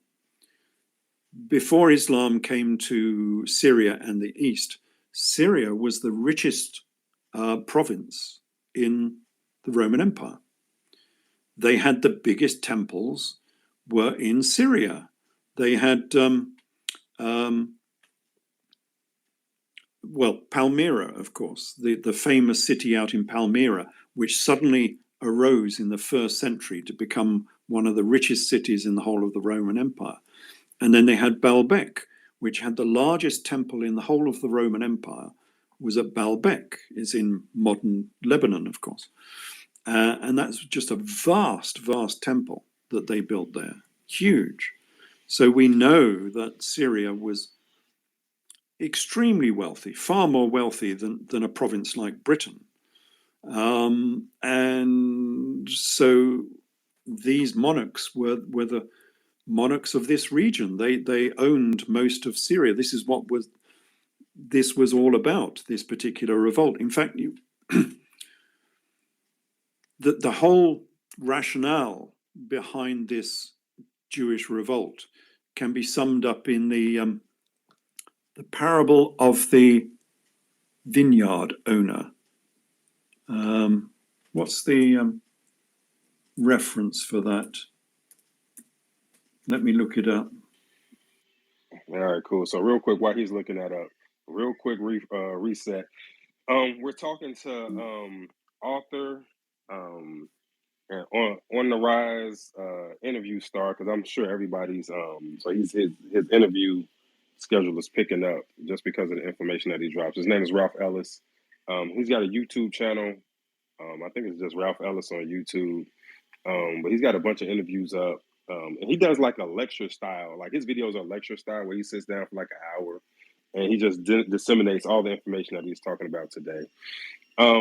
So what he's laying down is the historical evidence for the Jesus character in the Bible. And it's a story without the fairy dust. So I think somebody in the chat said, "Yo, this sounds like Game of Thrones." It does because a lot of that stuff is based on actual events, honestly. And what we gonna get into next? Uh, yo, Yes. yeah, we gonna we gonna get into the Arthurian connection and Yeah, next after he finishes. just a minute. So Getting before we yeah, get to the Arthurian connection, we just look at the reasons for the Jewish revolt, and it's given in the parable of the vineyard owner. So we've got Matthew 21:33, and it's repeated again in Mark 12. And very basically, it's a parable about a landowner, a vineyard owner, who makes a vineyard and he rents it out to a tenant. And then he goes away to a far country. And when his rent is due, he sends to the tenant and says, "Where's my rent?" And the tenant kills the representatives that he sent to go and collect the rent. And so, this is a parable from Jesus. Jesus is giving this parable. And he says, well, what shall we do with these wicked tenants who won't pay their rent? Well, we should kill them. And we should rent out this land to a better tenant who will pay their rent when their rent is due. And you've got to be thinking, hold on a minute. Why is the pauper Prince of Peace championing the rights of absentee landlords to get their rent from their tenants? And if they don't pay their rent, you kill them. I mean, we didn't even do that during the COVID enterprise. They had a rent, not a rent rebate. You didn't have to pay your rent, I understand it, in America, due to COVID. And so you were allowed to delay your rent. Well, Jesus is saying here that that's not allowed. You should kill anyone that doesn't pay their rent. What's it talking about? Well, all you need to do, because parables are deliberately written on several levels, and you have to understand the inner meaning of this particular parable. And all you have to do to understand it is replace the landowner, the vineyard owner, with the king of Edessa, and replace the tenant with the Romans.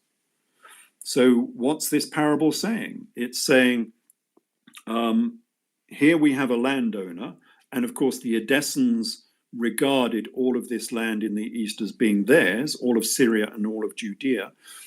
They regarded it as being their land. So they were the landowner, and they had this tenant on their land, the Romans. And the tenant wouldn't pay their rent. In fact, this tenant was so evil, they were demanding rent from the Edessans. And so he says, well, what shall we do with these wicked tenants that won't pay their rent? We should kill them, and we should give this land to new tenants who will pay their rent when it is due. It's talking about the battle between Edessa and Rome. This was the whole contention between the two of them. It was a tax dispute between Edessa and Rome. And Rome wanted Edessa to pay taxes. And Edessa said, no, we were given these lands tax-free. What are you on about? That was the whole essence of this particular dispute. Apart from, of course, the king of Edessa wanted a nice fat throne to sit upon. He wanted to sit upon the throne of Rome and control the whole of the Roman Empire. So yeah, that's what the dispute was about. But he was captured and thrown into prison. And then shall I run on into where he went to? all right. Who, Jesus? Yes, Jesus. Yeah. So I know we said he went to Diva, right? Yeah. So why do I think he went to Diva or Diva? Well, we know from Josephus Flavius and from the Roman historians that they captured the leaders of the Jewish revolt, and they didn't want to kill them. There were many reasons why they didn't want to kill them. It's much better to have a hostage who's still alive, and they could use them as hostages for the fidelity of their country, as they said. So, we have your king as a hostage, so you behave yourself, otherwise we'll kill your king. That's the whole idea of holding a hostage. And there were family problems because the best friend of the Jesus of Gamala character, the Esus, the king of Edessa character, was Berenike, who was the sister wife of King Agrippa II. And because they were all monarchs together, they all knew each other, just the same as monarchs do today, and they were best of friends. But Berenike married the son of Vespasian. Oh, can you see the problem? Saying to his son, who's going to become the next emperor, sorry, we want to kill the best friend of your wife. Sorry. So there were many reasons why they didn't want to kill King Esus and the rest of the rebels. And so what they did is the same as America did with the rebels from the Middle Eastern problems. They built a Guantanamo Bay to keep these rebels as far from their positions of power and their region of power in the Near East. And so Vespasian, at this very, very time in AD 72, just after the Jewish revolt, he built a fortress in Fortress Diwa in northwest Britain. It's a modern Chester. It's sort of halfway up the country on the left side, which was as far from Judea as you could possibly get within the Roman Empire. You could not get further if you absolutely tried. And they built this huge, great fortress, and it was a very strange fortress because it was bigger than all of the other fortresses, and it had inside it had a separate accommodation block, a separate sort of exercise area, a separate bathhouse, which was very unusual. You never had two bathhouses in one fortress, and then it had a Temple of the Zodiac, that was built in Egyptian royal cubits, because nobody could work out how they designed this temple, because the dimensions are meneningless in Roman feet and whatever, and Greek feet as well. So I measured it in Egyptian cubits, and it's a perfect match in Egyptian cubits. And of course, Jesus, as we've said, has very, very strong connections with Egypt. And the Old Testament, the Torah, says that the Jews, the Israelites, used the Egyptian royal cubit to make the tabernacle and the Ark of the Covenant. They were both made in Egyptian royal cubits. So who would be making a Temple of the Zodiac in a fortress in Britain using Egyptian royal cubits? This just has to be linked up with the Jewish revolt and the Nazarene Jews, because these were the people who were venerating the zodiac. We've already talked about the zodiac being the primary symbol of the Nazarene Jews. And so, of course, they would have wanted a Temple of the Zodiac in their fortress. Okay, they're being held in a fortress, but Rome never held, well, I wouldn't say never. They didn't often hold royal captives in a dungeon. They were quite often given various luxuries and allowed to live their lives but being under house arrest. And this is what I think happened within this fortress. They were allowed the free run of the fortress, but just don't you ever try to escape, because we will kill you. And so they were allowed to build this very expensive Temple of the Zodiac, which was built as a vesica piscis. It was built in the shape of the sign of Pisces. And who was the Fisher King? It was the Jesus character, of course, was the Fisher King, the sign of Pisces.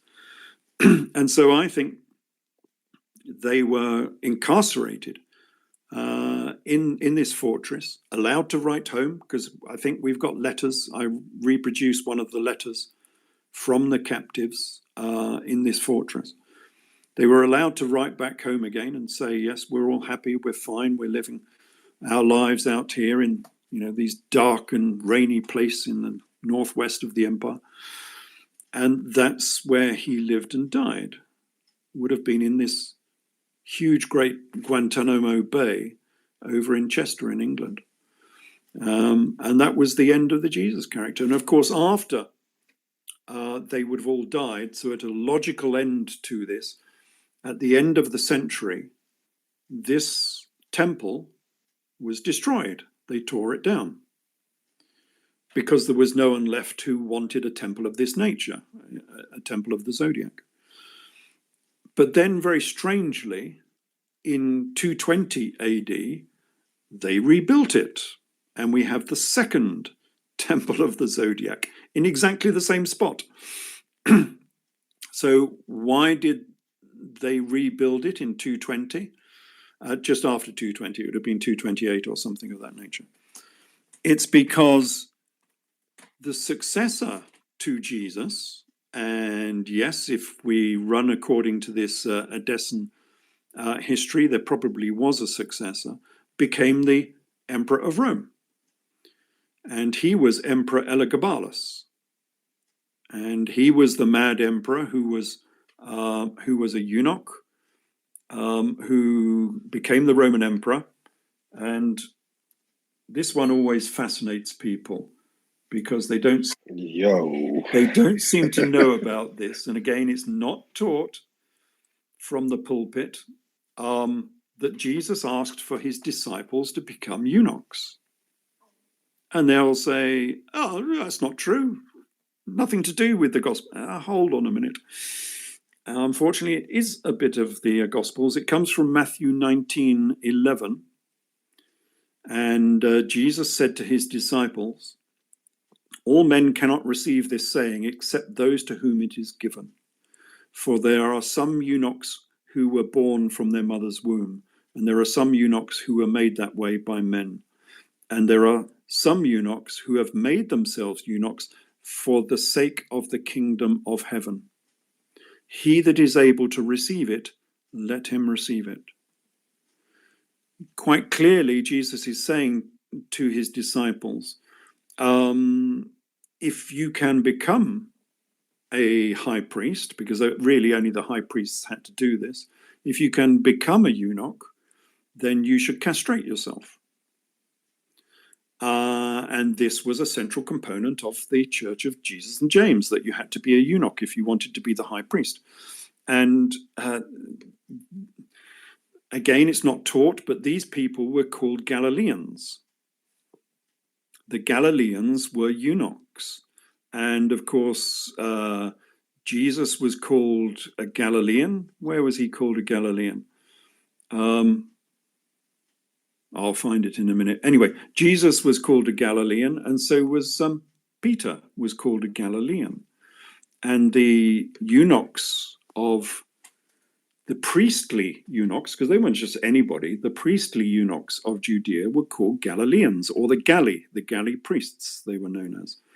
And we have this from many sources again, but one of them is Josephus Flavius, so it's all there in the history of the region. And he says that the Galileans indulged themselves in feminine wantonness. They decked their hair and put on women's garments, and they smeared their faces with ointments that they may appear very comely. They had paints under their eyes and imitated not only the ornaments but also the lusts of women. But while their faces looked like the faces of women, they killed with their right hands, and while their gait was effeminate, they attacked men and became warriors, and they drew their swords from under their finely decked cloaks and ran everybody through that they alighted upon.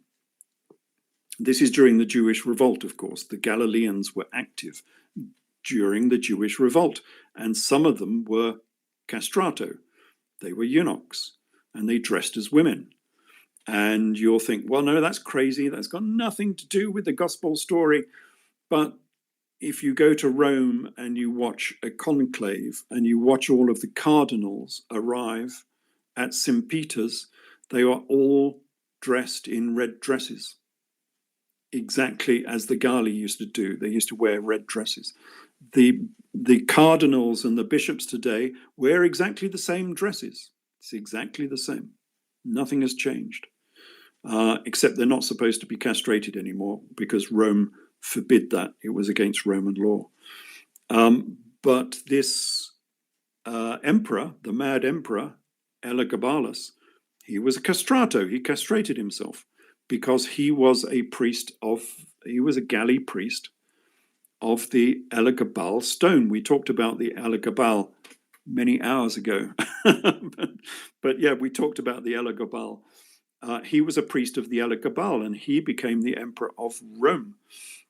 But Elagabalus came from the same religion. Well, as we've just seen, he was a eunuch. He was a galley.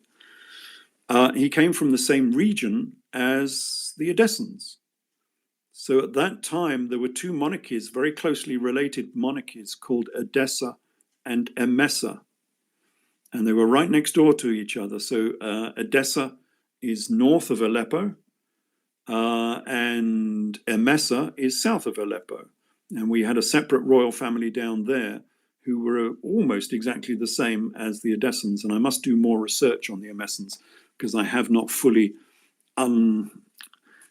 researched and untwined all of their secrets within the Emesan royal family.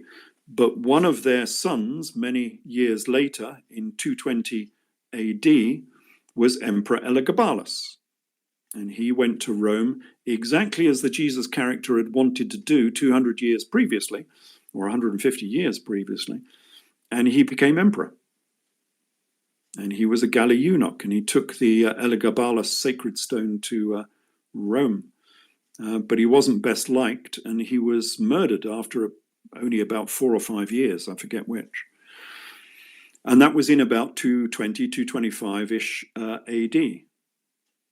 And funnily enough, the Temple of the Zodiac in Fortress Diva was rebuilt at exactly this time. And we know it was rebuilt at this time because they found coins of Elagabalus underneath the paving stones. So why would they want to rebuild the Temple of the Zodiac in this Guantanamo Bay? It's because they had another set of rebels, as it were, who they disliked in the same fashion as they disliked the Jesus character, because they came from the same area, they came from the same monarchy. And I think that all of the aristocrats of the Elagabalus royal family were then sent out to Fortress Diva and were incarcerated in the same big fortress. And that's why I think it was connected with this story and with the Jesus story. So yeah, the Jesus character would have died in England. There you go. Hey, yo. So, one, the eunuchs took me out when I first heard it. It's not taught that very well, Jesus is it? hell no, that's not taught very well. And then the connection with the eunuchs and the cardinals today, I was because the thing is, because then I start thinking about the reason why they don't want these people to get married or have kids. I'm like, yo, what if historically they couldn't because they ain't had no genitalia? It was like, yo. Now you know why, but we're not allowed to look under the cassocks. Now you know why. Exactly. All right. So the last thing I want you to touch on, and then I know a couple people have some questions. The last thing I wanted you to touch on, and so this is this was actually the subject that got Pam interested in why she brought you to my attention. It's the connection between the Jesus character and the King Arthur story, right? And so I know people think we're making a left turn, like, yo, how y'all going from the Bible to King Arthur's story? Like, how the fuck this shit is not fucking connected? What are y'all talking about, right? But apparently it is connected, right? The story of Arthur, the round table, the Holy Grail. I think Todd was in the chat, mentioned the Holy Grail earlier. Can you tell us how Jesus is connected to the King Arthur story? Yes. So we have this very famous story in Britain, and I'll have to give you the quick version because this version, the normal version, goes on for several hours. So We'll cut it down to a few minutes. We have this very famous Arthurian story in Britain about this king who was the king of the Britons, and he was fighting against Rome and all of this sort of stuff. But he's just not there. Like all of these characters that we've been looking at, they're all missing from the historical record. Funny that, isn't it? How they all suddenly go missing. And as one of our old historians from the 13th century said, this is utterly impossible. You cannot lose someone as famous as King Arthur, as powerful and wealthy and as famous as King Arthur. You can't lose him from the historical record. And of course, if you go back into our record and you look at our early chroniclers like Gildas and Nennius and Malmesbury and Huntingdon, none of them mention the Arthurian story. I mean, there's vague references to maybe there was a warrior called Arthur in a couple of these, but none of the Arthurian story is there until 600 years later, after he was supposed to have lived. So we're coming up to 1135 AD, and suddenly we get the whole of the Arthurian story. It comes complete, fully fledged, the whole story. And that's from Monmouth and Oxford. So Geoffrey of Monmouth and Walter of Oxford, and they both write this complete story. And you have to think, well, where on earth did this story come from? Because no one has mentioned this character for 600 years, and suddenly you've got this full story. And then you get, as I said, excuse me, you then get, I'm going to have to clear my throat, hold on. Real quick. So we're talking to Ralph Ellis about the historical Jesus. So we ran through a lot so far. It's a whole lot to recap. Pretty much, Jesus was the king of Edessa who led a Jewish revolt against the Roman Empire when he was actually attempting to become the emperor of Rome. He lost the war to Vespasian, got crucified, was taken down off the cross, ended up in a prison in England called Fortress Diwa, right? And the what we know as the Christian religion is actually not the religion of Jesus and James, but is the religion of Saul, who got a dispensation from James to tweak Judaism, right? And so it's what's called or what we would call a Judaism light, Yes. right? Something that the Gentiles can, right? It's like diet Judaism. It's something that the Gentiles were okay with doing, right? And so Christianity is actually a diet form of Judaism, right? And Jesus was actually against the tenets of it, right? So Jesus said, "Yo, I wouldn't change not one tittle of it," right? But in actuality, so the Christianity that's been given to us as Jesus as the Savior is actually a load of crap. All right. Well, in its relationship to Jesus, because it's not what he would have co-signed. And so that's just part of what we went over today. Yep. So now what we're finna get into is how Jesus is related to the king, to the history and the King Arthur tale. Yeah. All right, go ahead. Yes. So Christianity is like Budweiser light. It's not quite the same. It's Judaism light. Yes. Same sort of idea. So yes, we have this famous Arthurian king who's missing from the historical record for 600 years, and suddenly he comes fully fledged in this story from Geoffrey of Monmouth and Walter of Oxford. But the time that this happens is very interesting. So this happens in 1135, just after the First Crusade. So this is a Crusader story. It came back from the Crusades because this is not a British story. We don't have any British manuscripts of King Arthur. We get them from Greece, we get them from Holland, from Italy, from France, from Germany. But none of the early manuscripts about King Arthur come from Britain. Even Monmouth and Oxford, Their story is a Norman French story. It's not British. So this character was European-wide. He wasn't British. And why was that? It was because of the Crusades. So the first crusade, so this story from Monmouth and Oxford came back in 1135. The first crusade set off in 1096, just 37 years earlier, 38 years earlier. And the first crusade set off to go to the Near East and to eject the Muslims from the Near East, because they had taken all of those lands were Christian lands. The whole of the East, all of Syria, all of Iraq, all of those places were Christian lands. And the first crusade went across to liberate those lands from Muslim control, especially, of course, Jerusalem, because that was the center of the world, according to them. So the first crusade sets off and it goes across Anatolia, modern Turkey, and it doesn't go to Jerusalem, which I found quite amazing when I started researching this, because, of course, I thought I knew the history of the First Crusade. Anyway, it didn't go to Jerusalem. Where did they go to? They went to Edessa. Strange that, this place that keeps becoming central to the whole of this story. The First Crusade went to Edessa, not to Jerusalem, and it got there in 1098, and it liberated Edessa as the first city that it liberated from Muslim oppression. Why did they go to Edessa? Because I think they knew something about this story.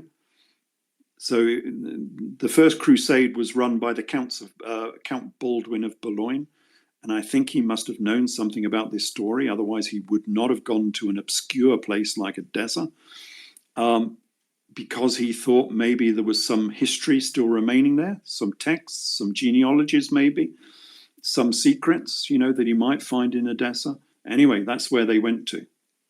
And lo and behold, 30 years later, suddenly we get Arthurian history. Suddenly pops out of nowhere. The whole of the Arthurian story suddenly comes into being. Why did that happen? I think for many reasons, and I go through, of course, the whole of the Arthurian story, because remember, it's not one text. There are dozens of texts of Arthurian history.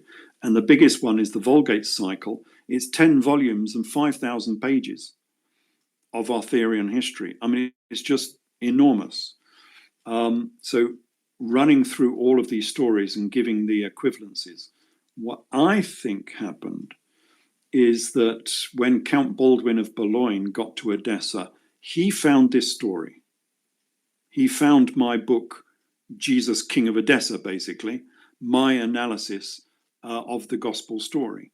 He found the secular history of the biblical Jesus, which of course said he was a king of Edessa, called King Esus Manu. What to do with that story? So he comes back, when they start returning from the Crusades, they come back. What on earth can you do with that story? Because it's utterly taboo. I mean, it's almost taboo even in the modern era. People are highly against it. What could you do in the medieval era with this true history of the secular Jesus? Well, you can't tell it to anyone because you'll get burnt at the stake.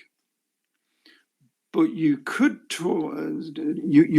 give a history of a British king who sounds very, very similar and has a very, very similar life story to this King Esus character. Because no one can burn you at the stake for telling a story about a semi-mythical British king. And that is what I think they did. They turned it into a fictional story, just as they turned the story of Mary Magdalene into Rapunzel. So you have this story of Rapunzel, locked in her tower. Rapunzel, Rapunzel, let down your golden hair. Well, who was the golden-haired princess living in a tower? Of course, it was Mary Magdalene, Magdalene means the tower. She is Rapunzel. So you can't necessarily give a history of Mary Magdalene in the medieval era, but you can talk about, a fairy story about Rapunzel, no problem. And likewise, you can give a mythical story about a mythical king of England called Arthur, because you can't be strung up for that. And that is what they did.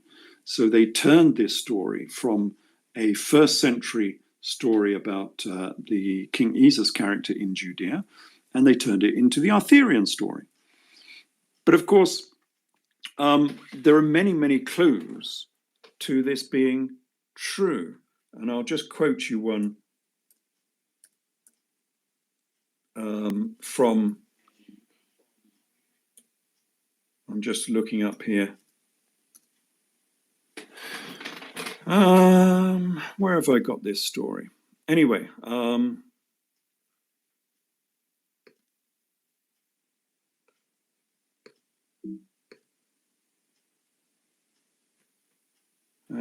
While he's doing that, yes, I if we really can want to just know talk for how. a quick Go ahead. minute.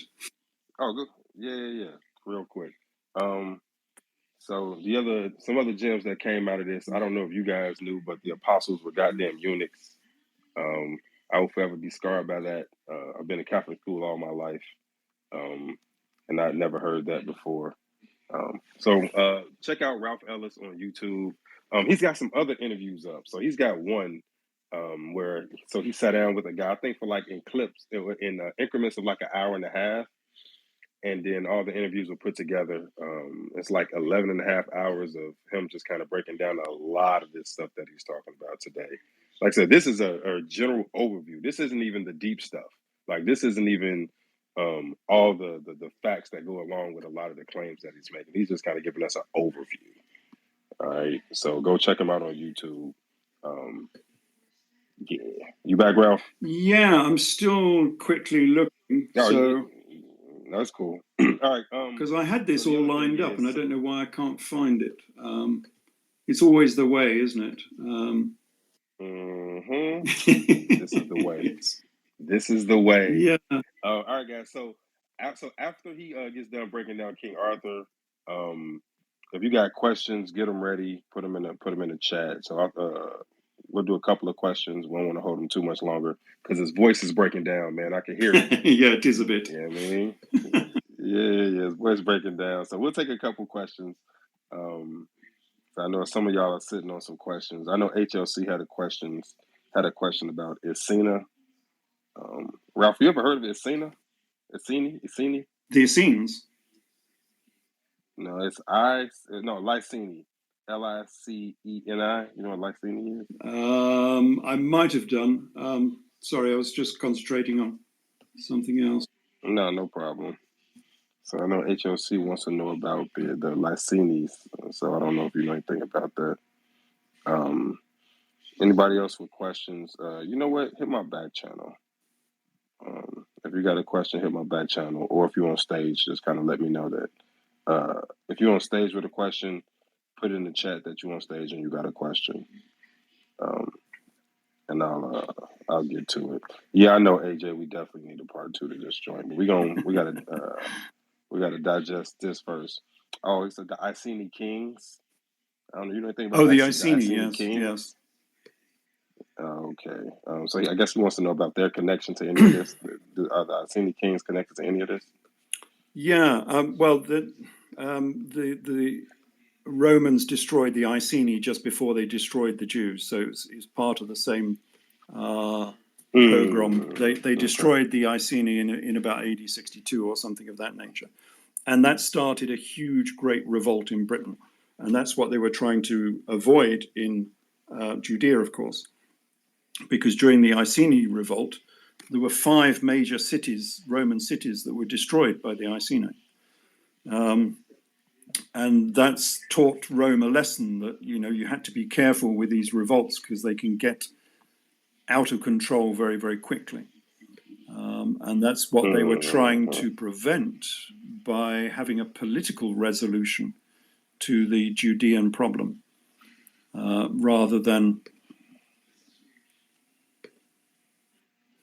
I'm Gotcha. not going to find this, I don't think. So anyway, I'll just summarize it for you.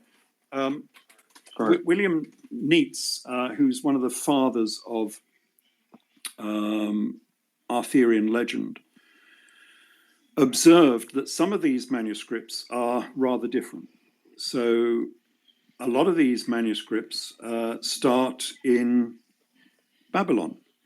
So Arthurian legend, if you look at Parzival, which is a famous German copy of Arthurian legend, it starts its story in Babylon, not in Britain.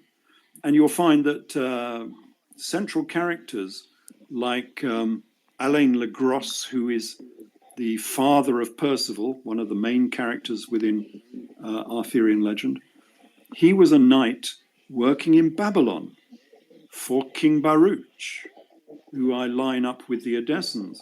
But the story really has nothing to do with Britain when they start. And then you get things like the story being written by Josephus Flavius. And of course, Nietzsche observes this and says, well, this has to be an error, because you cannot have a first century historian writing about a 6th century king. So this is obviously an error. But I don't think it is an error. Several of these manuscripts say that Arthurian legend was written by Josephus Flavius. And that is a real problem. How can we explain it? Oh, maybe I can find it. Oh, no. Got it.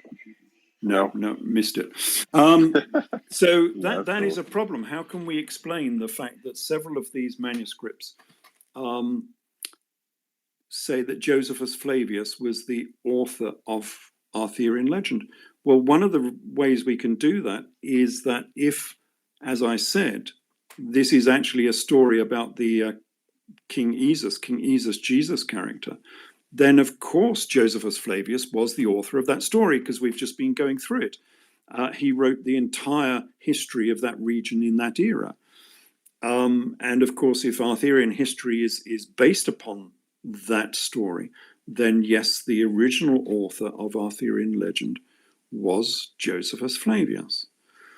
And that's interesting because it explains the problem we have with Arthurian legend. It explains why this guy is missing for 600 years. It explains why it only popped up into history after the Crusaders went to the East and found this story and brought it back to Europe.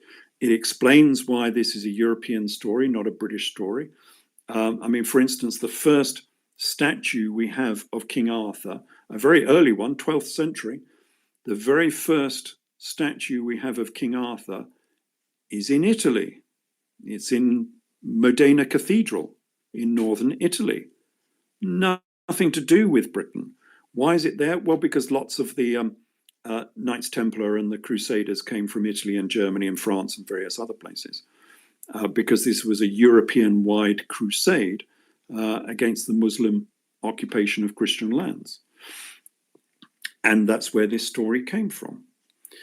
But this also means that Josephus Flavius is probably the most influential character we've had in the last 2,000 years or more, because he appears to, well, he's written the whole of the secular history of Judea, and he's had his hand in all of the Gospels and the epistles of Saul Josephus. So he's written much of the Christian history. He appears to have had his hand in the Talmud as well. We haven't gone into that, but anyway, he appears to have had, because remember, this guy was in charge of Judea after the Jewish revolt. He was the high priest of Jerusalem, effectively, after the Jewish revolt, because he was the guy in charge. And so he had a very strong hand in the redesign of Judaism into rabbinic Judaism, Remember, Judaism at this very time got rid of the roast sacrifice.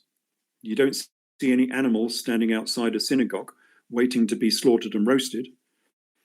Why is that? Well, because Josephus Flavius stopped it. He had a big hand in formulating modern Judaism as we know it.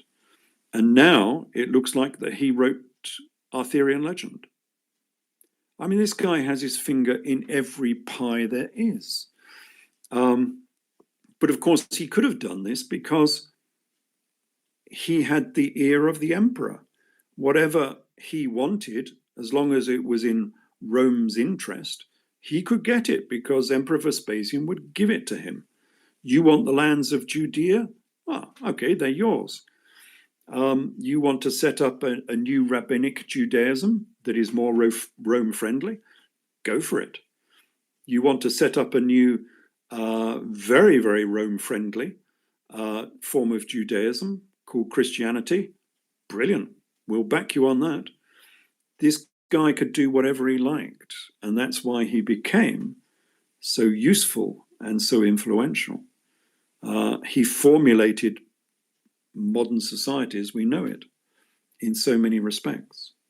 So yeah, in a way, this is the story of Josephus, and I hate to say that because he's the most slimy, disgusting character you've ever met in your life. He is a narcissist. There is only one person who is important in the life of Josephus, and that was Josephus.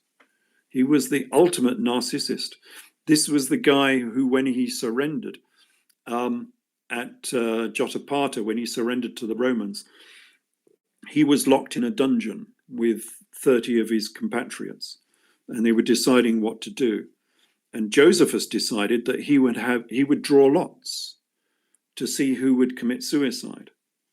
And so Josephus sat there drawing the lots to see who would, between two people, to see who would kill who. And of course, because he was drawing the lots, he was the last man standing.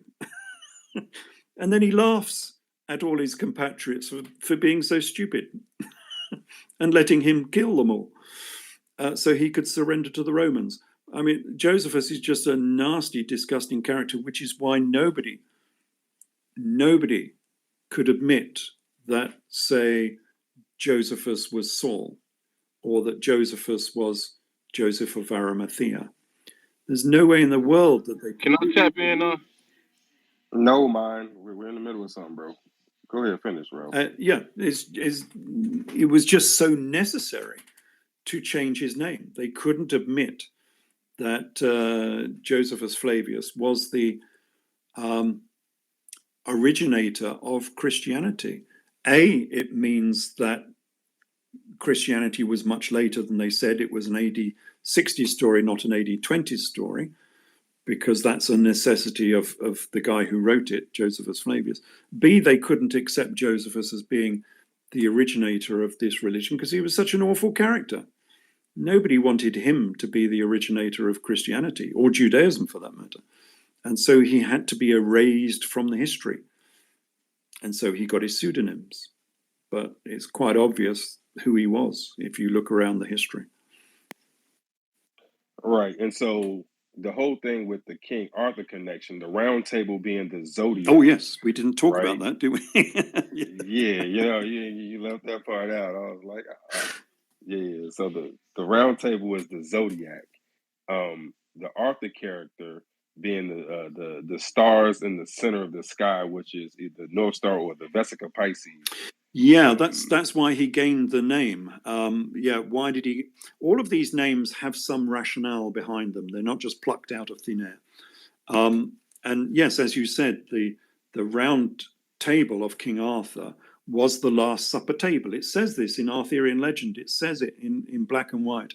It says that the original table was the Last Supper table, was a round table with 12 disciples, which became the round table of Joseph of Arimathea with his 12 disciples, which became the round table of King Arthur and his 12 knights. So the 12 disciples and the 12 knights are all the same, and they are all constellations of the zodiac, because, as you say, this round table was based upon the zodiac. And I think it was based upon the zodiacs that they actually had in the synagogues.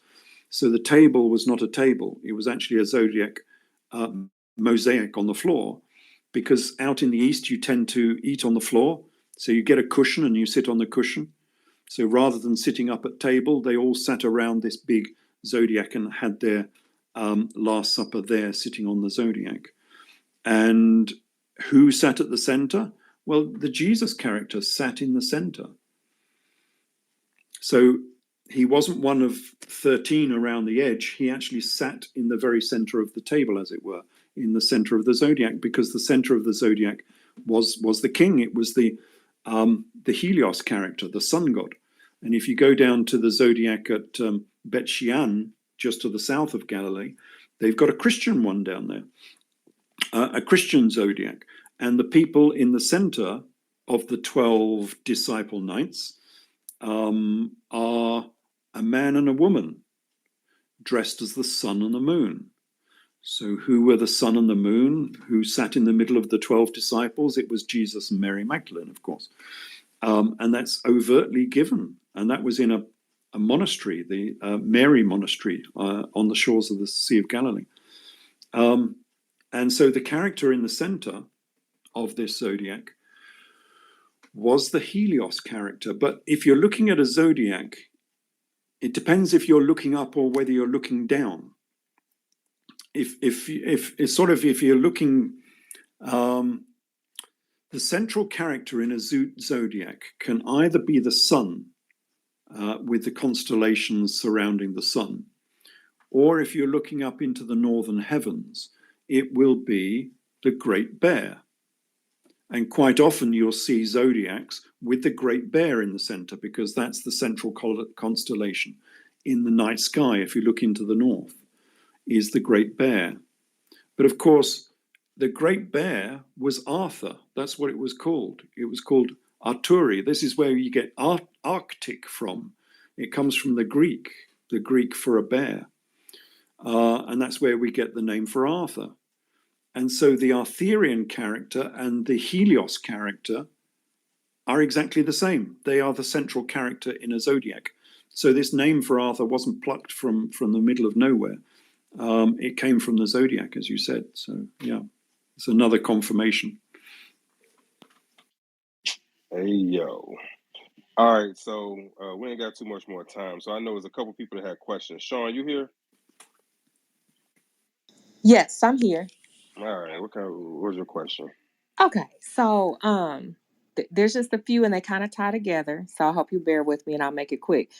So listen to this story and how you're tying things together and saying he was related to Queen Cleopatra. Now we know that she was Macedonian Greek, and her timeline ranges, I think, somewhere from 51 to like 30 BC. And that's when it was Egypt, but it was the Ptolemy dynasty, right? Okay. So as we move down to Mary Magdalene, and I heard you mention ties to France, does that tie to the Basque people with the Rh negative bloodline, i.e. the Holy Grail? Possibly, but not in the way you're thinking. So Okay. yes, the Mary Magdalene character fled to France. So while the Jesus character was incarcerated, the women were allowed to go free, and they apparently sailed to southern France. And they set up a city, I believe. This is in my book, Mary Magdalene, the Princess of Orange. They set up a principality in the south of France at Orange. There is a city in the south of France called Orange, and it was always an independent principality, and independently minded as well as politically independent. And I think that she had something to do with the setting up of Orange, because Orange means gold. This was the golden family. And much later, in the 8th century, it was Orange that was responsible for kicking the Muslims out of France. They were involved in that dispute. And the first of those kings, or princes they called them, the Prince of Orange, was William of Orange.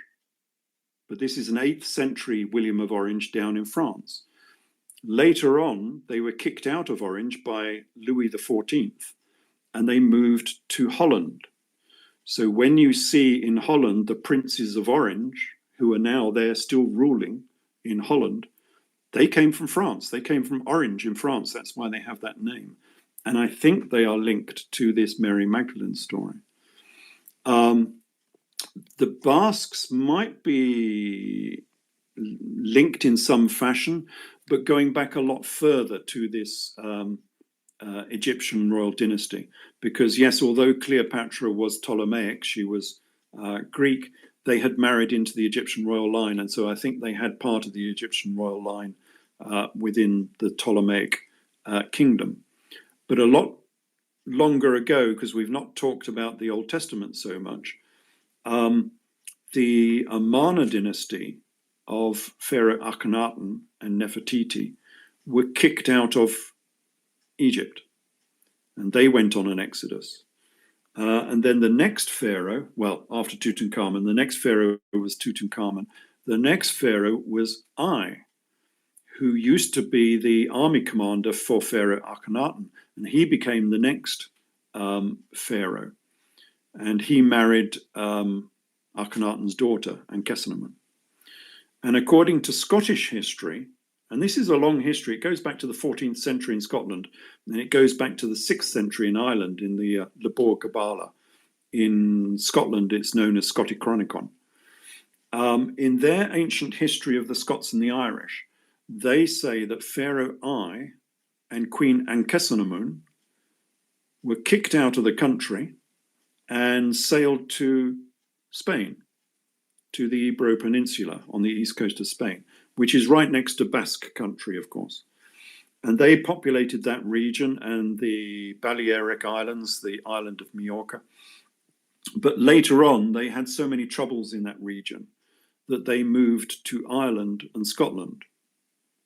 And that's why the Scots thought that they were founded by an Egyptian queen. Her name was Scota, from which we get Scotland. Yes. Okay, and that, when you said Spain, and Linnell, this is the last one, because this is kind of drawing a picture here. You mentioned Spain. Pope Alexander VI was from Spain. And are you aware of the stories that are told that the image that we now know as quote unquote Jesus Christ are none other than the image of his son Cesare or Caesar Borgia, because the Pope was known as God's voice or God's vicar on earth, God on earth, God in the flesh. Therefore, a painting or image that was done of his son became known as the Son of God. So I've just done a lot of research, and if you Google Caesar Borgia, pictures of what we have been calling Jesus will come up. If you Google Jesus, pictures of who we call Caesar Borgia will come up. So I wondered if there was any ties to that, since you said they migrated into Spain. I think a lot of these monarchies did claim some sort of links to this royal family, because a lot of people knew that this royal family, influential royal family, had fled the region and had populated various regions, whether that was from the Egyptian royal line all the way back to Akhenaten, or whether it was from the Jesus royal line or any other descendants. A lot of people were claiming that they were linked to this royal family. But I think the imagery we have of Jesus comes from the Huqoq mosaic, the one that's only just been discovered in Galilee. And that is Jesus as we would know him. This is Jesus with a long hair and beard and with a Jewish payot, a side lock of hair. This is why I didn't believe that this image could be an image of Alexander the Great, as the archaeologists said. It was quite obvious a Jewish monarch, and it was quite obviously a monarch of Edessa. And he wears the Jewish side lock of hair, and he wears the armor of an Edessan king. And that, I think, is the earliest image we have of the Jesus character, because he looks just like you would draw an image of the Jesus with, the long hair and beard and everything. So yeah, I'm sure a lot of people in subsequent centuries claimed a link there to Jesus, but I think the original imagery came from the Hakkuk mosaic. So somebody wanted, I think it was at least wanted to know if you thought that the lineage was still alive. If you think that his bloodline is still going today. Yes, well, because as King Jesus, or the Jesus of Gamala character, of course he would have had children.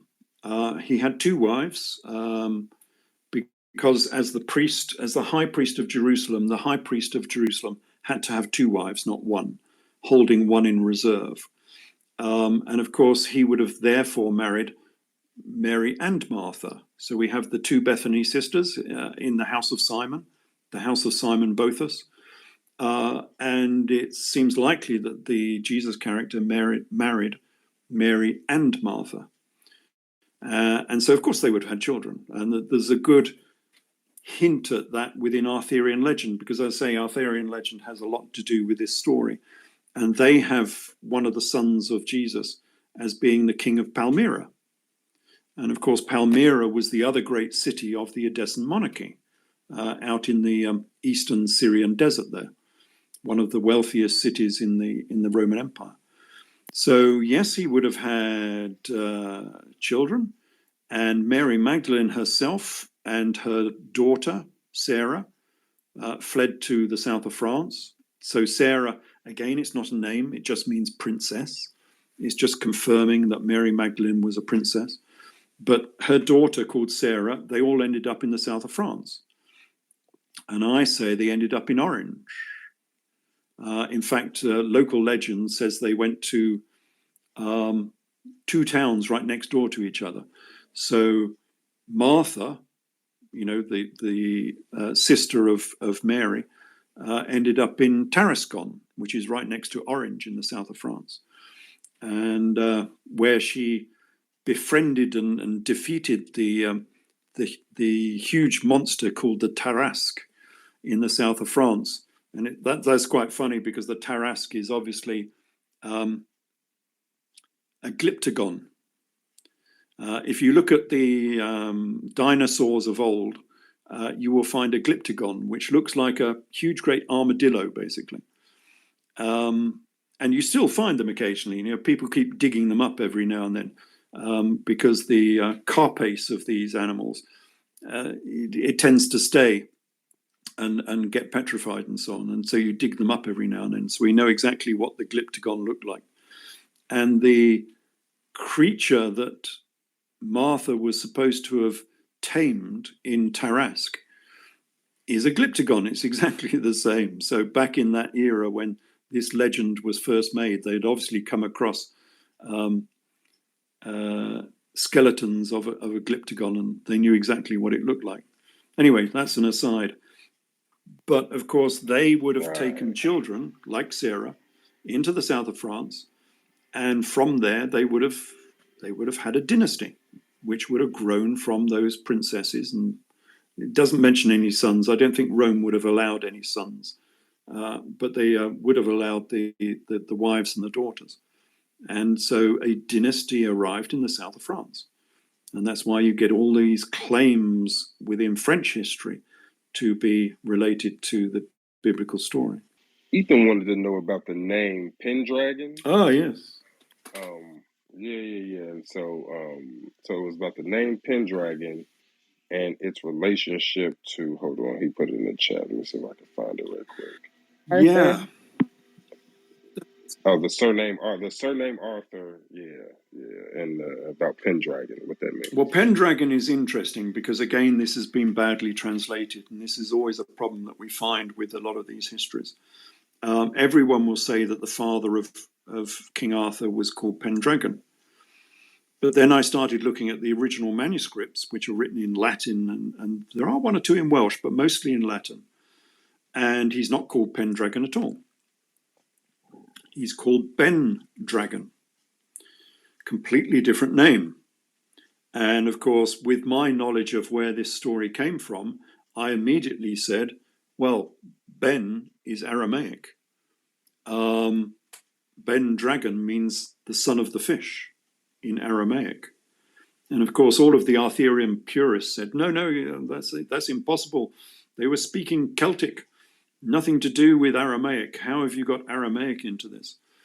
And I have to say to them, well, if you read Arthurian legend, all of it, not just the one manuscript, you will find that all of they kept coming across as the knights were on their quest. They kept coming across these sayings which were written on churches and on graves and on swords and things. They would have this saying, and all of these sayings were always in the Chaldean, written in Aramaic. That's what the texts say. They were all written in Aramaic. And even if you go into Wales itself, they have this great pride in the Celtic language as being a very distinct language. But the most famous and the most populous name in Wales for a person is Davy Jones. That's the most well-used name in the whole of Wales. And of course, that's an Aramaic name. It's not Welsh, it's not Celtic. It comes from David, King David, the king of the Jews. And it comes from Jonah, Jones. Jonah is the dove, him who was in the sea for 3 days. So Davy Jones is an Aramaic name. It's nothing to do with Wales as such. And so what I've said is, of course, that Ben Dragon in Aramaic means the son of the fish. And of course, the King Jesus character, the Jesus character, was the son of the fish. He was the fisher king. That was the whole point of the procession of the equinox, with Aries turning into Pisces in the 1st century. He was the first of the fisher kings. And that's exactly what they say for the birth of King Arthur. So King Arthur there's his birth is foretold by this comet in the sky. And this comet in the sky has 2 arms or 2 rays that come out of this comet. One for Guinevere and the other for King Arthur, because they were brother and sister again. And of course, that is exactly what you see in the constellation of Pisces. If you look at the constellation of Pisces, it is a constellation with 2 rays, with 2 fish at the end of each ray. It's exactly as Arthurian legend describes it. And if you look at the zodiac of Dendera in Egypt, a very ancient zodiac from Egypt, they have the sign of Pisces, because it's exactly the same as the zodiac we use today, exactly the same.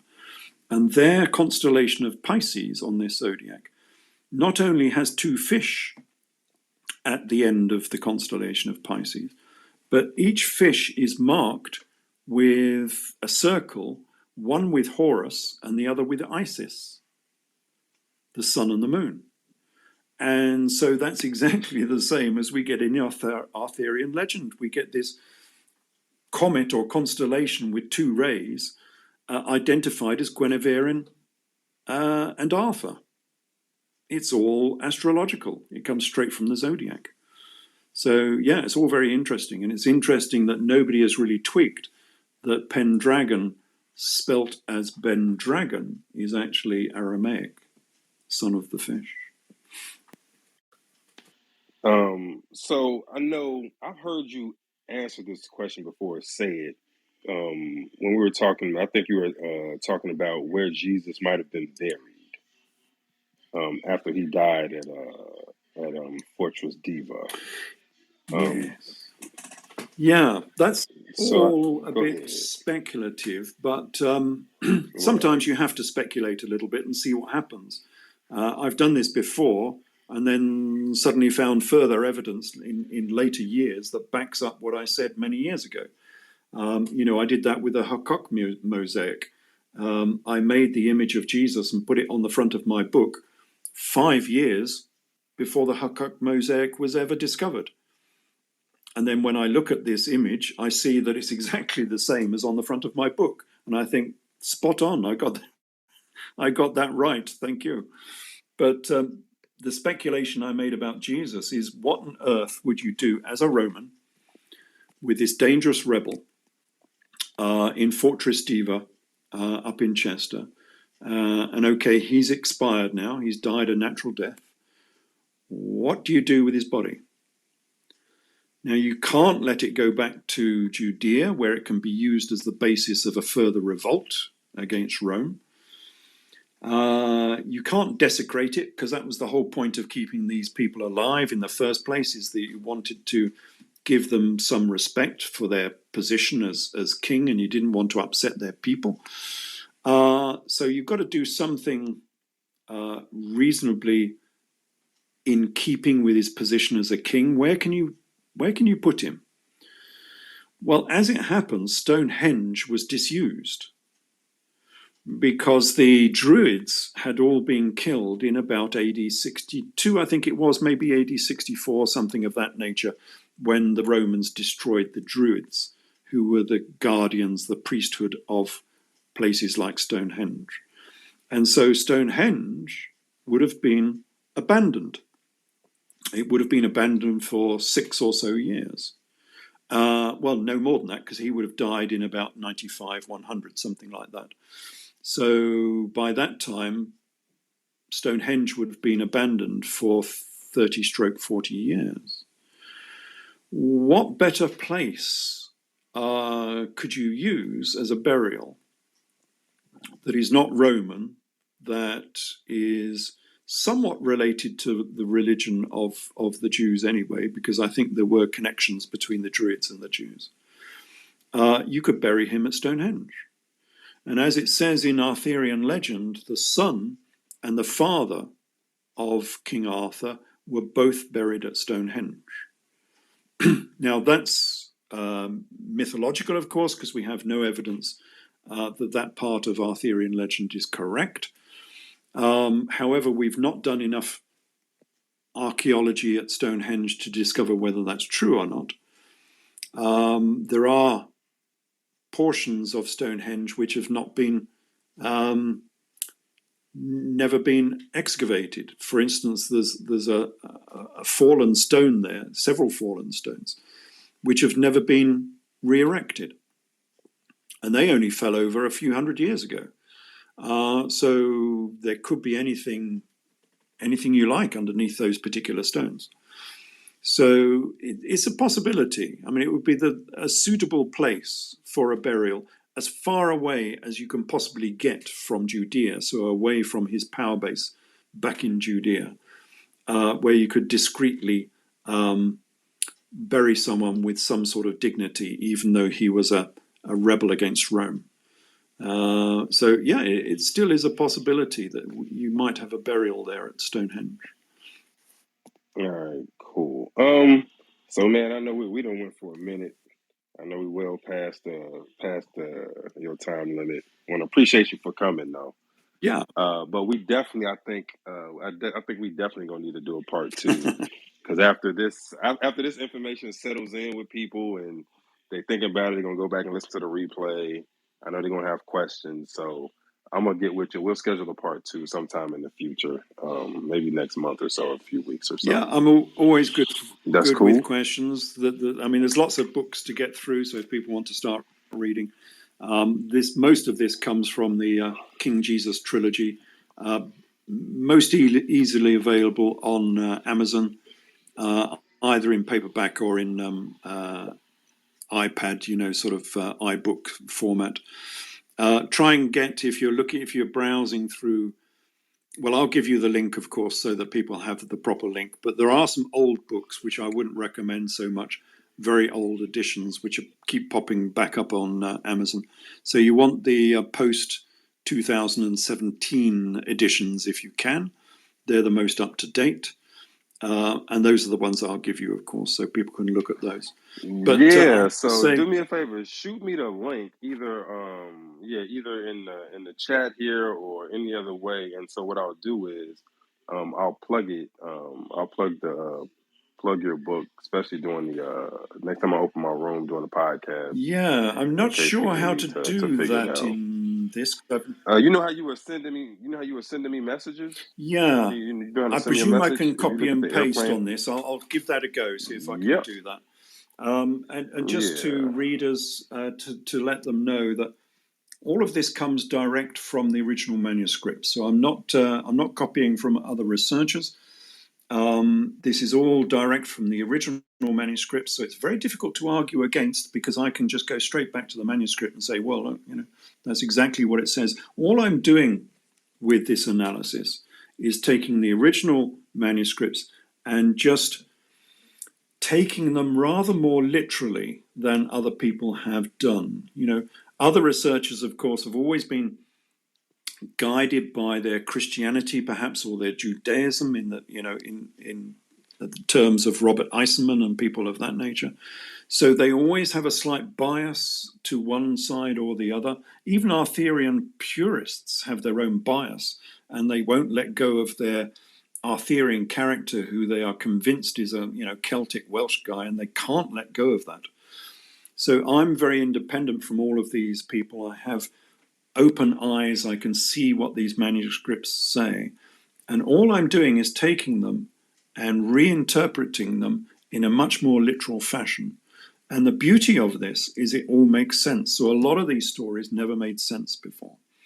And I say that I'm taking all these pieces of a jigsaw puzzle and I'm slotting them together, and they fit perfectly together. There's no pieces that you have to screw in because they're not quite fitting properly. And the other thing with it is, after fitting all of these pieces together, the picture that it gives is a cohesive, recognizable historical picture.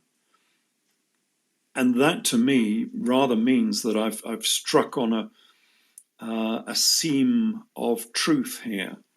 Because if I was on the wrong road, you would not get all of these pieces fitting together. But they all fit together perfectly and make sense of things that never made sense before in many, many respects. And so I think this is the truth of the matter. But as I was saying to your other questioners that came on there, this is just the history, the religious part of this, the spiritual side of it, is completely separate. If you want to put that on top of it and say that he was a son of God or something of that nature, that's your choice. But this character, who you revere, was a real historical character. The only difference in my story is that he wasn't a pauper prince of peace. He was a warrior monarch, a normal monarch from these ages who used their power to get influence. That's what people did, and that's what this person was doing. But they were also spreading their form of enlightenment. So although I don't like the fact that he was, you could say he was racist, I suppose, because he was Jewish and only for the Jews. That was the difference between his religion and the religion of Saul, which opened this religion up to anyone in the empire. He was very specific in the people he was preaching to, but they were preaching enlightenment. All of this knowledge about the zodiac, about the precession of the equinox, about the solar system, about the form and shape of the earth, all of this mathematical knowledge they have as well of pi and Pythagoras, all of this knowledge was known to these people, and they were keeping and spreading that very detailed knowledge that they had, much of it garnered from Egypt, of course. And that was essential, of course, for the later Renaissance that we had in the just after the Middle Ages and the Age of Reason, which gave us the technical and industrial revolution. A lot of it came out of this. Is where I follow, Mary Magdalene going into Orange in the south of France, and then getting exiled into Holland, where the princes of Orange ended up in Holland. Well, Holland, like Orange in the south of France, was religiously independent as well as being politically independent.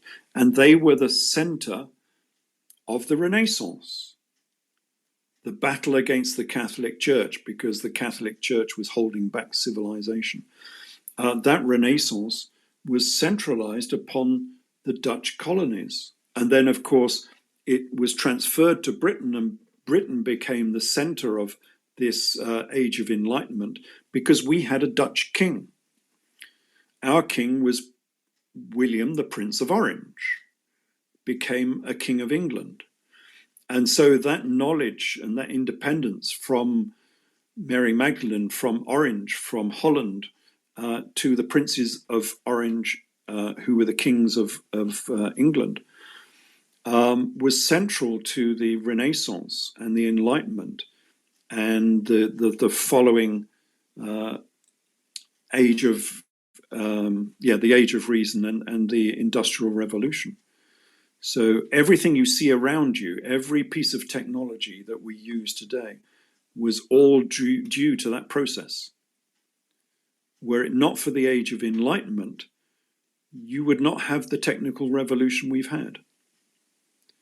So there are a lot of deep and meaningful changes that were made to society because of, I think, this particular royal family. And that's a story I follow in my book, Mary Magdalene, Princess of Orange. So yeah, it's all interesting stuff. So it is 100%. So I posted the link. I think this is the Amazon link to your books. So I posted that up top. So anybody wanting to see his books. Let me see if I can find. I hope you don't go off if I do this. If I look on my. No. Yeah. Okay. So I'm looking on Amazon just to have a look and see if I can find. So what do I want? I want Amazon, don't I? And King Jesus Trilogy. There we go. Let's pick up a link for that. Yeah, that's not what I put up. Hey, AJ, because I think AJ gave it to me. Well, this gives you the latest editions, of course, whereas some of the some of the other links that come up have old editions. Now, where can I? How can I send that to you? Send it to me. So it's the triangle at the top. It's like a paper airplane at the top right. Yeah, if you hit that, then you'll see our conversation. Chats or requests? Yeah. No, not requests. Chats. Not request chats. Yeah. Oh, okay. Yeah. Okay, I'll paste it in there. Yeah. You can tell I'm not very good at technology. Hey, man, you know what? It's a new app, man. For a seasoned gentleman such as yourself, you're doing all right. You're doing all right. Yeah, there we go. So that should hopefully be on its way to you.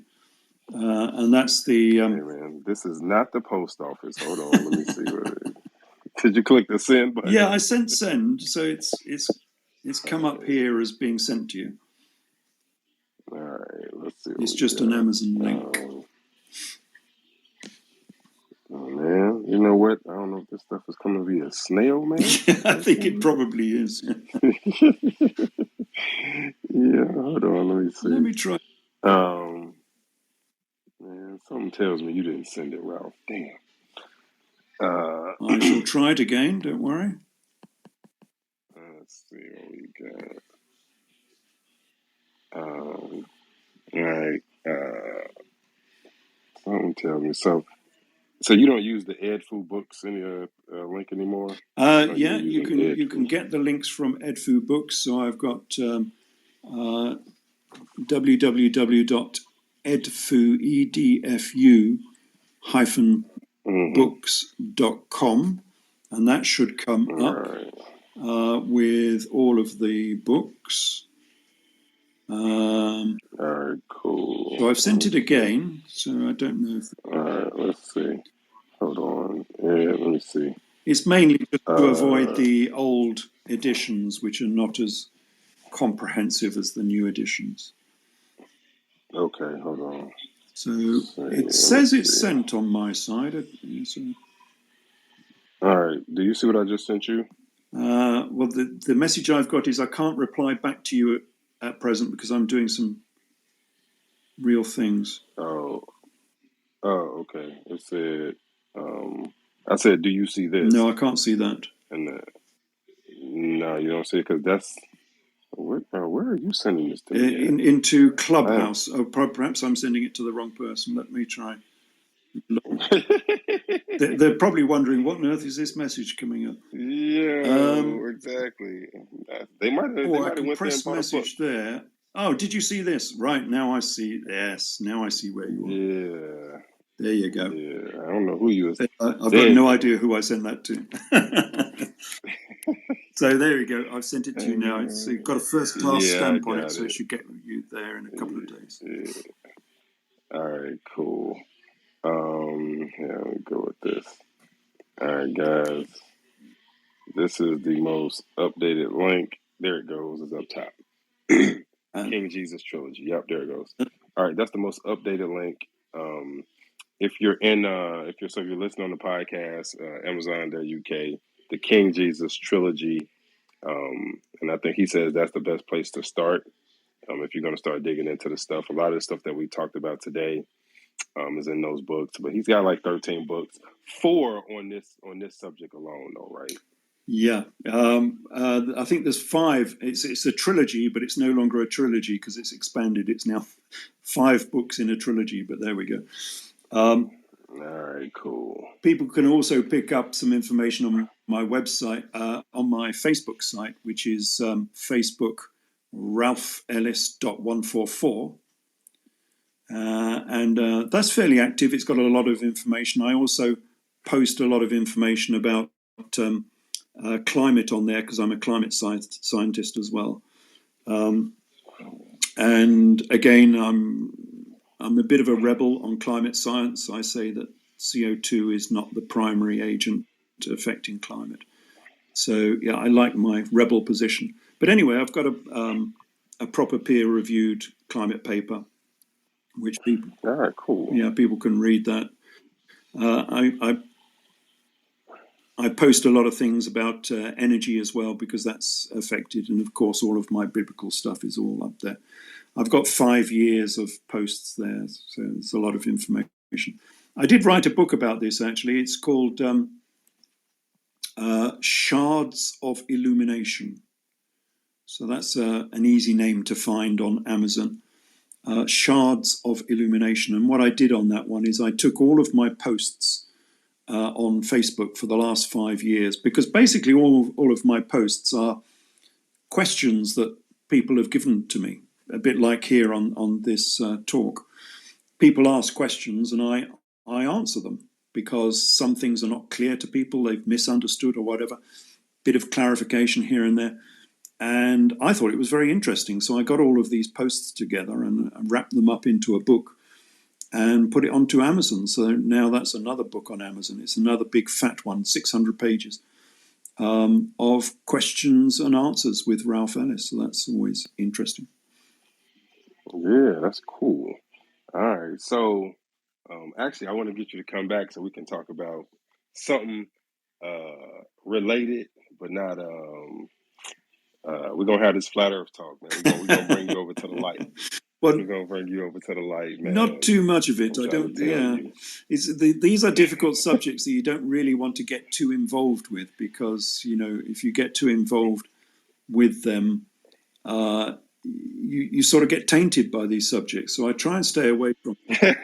Well, honestly, you do. So people make fun of it, and therefore, it's a very difficult topic to. It is. It's bad enough me doing all of this religious stuff without doing anything else. Hey, yo, no, you ain't lying. This is the thing, right? So, as the scholar that you are, right? So you go into the Jesus thing and you do it from a scholarly way, a scholarly standpoint, and it's out there, but it's not too it's out not there. Too it's out like there. yeah, it's not too out there. Once you get to talking this flat Earth, and then we get into the mud floods and the timeline, They just label you a kook. You become one of us. So like I'm a full on kook. Like people will listen to me and talk to me about the shit I talk about, and they say, "Dude, what the fuck are you talking about?" Right. So the thing is, when I start throwing in the King Jesus thing, and Jesus was a historical figure, this that, and the other. Hey, yo, it's yeah, it's just out Yeah, there, bro. well, you see, I But have to keep rational and level-headed because, I mean, that was my occupation. I mean, I was a computer scientist. You've got to be rational for that. Then I was an airline captain. Flying around the world. You've got to be hey, rational. Ralph, You let me ask you this, Ralph. So we've talked for a little bit. I haven't gotten too much. Do I sound not level headed to you? No, you do. But I've not heard you Hey talk about man, flat Earth yet. hey yo, that's what I'm saying. I'm gonna get you to come back. So this is something else. So I wanted you to come in and talk to the fam about King Jesus, because this is some good stuff. Yeah. I'm gonna get you to come back one day when you ain't doing nothing, and then we just gonna chop it up. And you're gonna leave. It'll take you. Hold on. If you're a pilot, right? And so we have a baseline by which we can go by. It'll take me maybe 2 hours to have you questioning the entirety of everything you've seen, if that, if that. But I promise you. But no problem. But no, thanks for coming though. This was cool. Like I said, I really really want to set up a part two, and I'm sure we're gonna have some more questions after this. So we'll figure something Yeah. out. I'll get a hold to you, and we'll see what your schedule looks like. All right. Okay, Grant. Look, All right, man. thanks Thanks for for having me coming. I on. want to thank It's been everybody for. great. Yeah, this has been cool. I want to thank everybody for pulling up to the cookout. Bonus edition. The replays will be ready right after this closes. It'll go up on the website. Oh, the podcast 10F Cookout on Twitter. If you want to know when episodes are coming out, what's dropping. 10F Cookout on Twitter. So go to Twitter, 10F TINF Cookout. That'll let you know where we are. Follow it. Retweet the clips that X puts up. Rooms on Wednesdays and Fridays. So this Wednesday we're doing propaganda. We're gonna look at the propaganda machine, and a lot of stuff that you guys don't know is propaganda that is everywhere. It's pervasive. So we're going to examine propaganda, and then on Friday we're going to do an old school. We're going to look at some old school conspiracies. We're going to look at the moon landing. All right. Other than that, man, this has been cool. I'll see you guys in a minute. I'm gonna open up. We'll talk about it later. Okay. Thanks, everyone. Bye-bye. All right, Ralph. Take it easy, Cheers. Ralph. Bye-bye. Blackest Uniform has gear for every occasion. Fellas, if she stays walking off with your hoodie, you need to cop the "Give me my hoodie back" just to send a message. And speaking of messages, let the world know your sweatpant game is strong with your major looks. And don't forget the most versatile piece in the wardrobe. Anything from running to the store or walking around the crib commando. The drop it off shorts fit every occasion. Ladies, Blackest Uniform has you covered too. When it's time to show a little skin, you need to chop it up crop top. And when you really want to let them know what you're working with, throw on a side boost special tank top. Whether you're meeting for coffee or hitting the gym, they'll love to see you coming and hate to see you go when you're rocking the appointment yoga pants. Life situations can be complicated. Having the right clothes on for these situations is easy. Go to blackisuniform.com today. Crown Ease is a CBD-infused hair oil specially formulated to relieve scalp pain caused by braiding and twisting. It promotes hair growth and alleviates dry and flaky scalp due to psoriasis and eczema. Crown Ease is the relief we've all been waiting for. Go to vigorforpain.com and order your bottle today.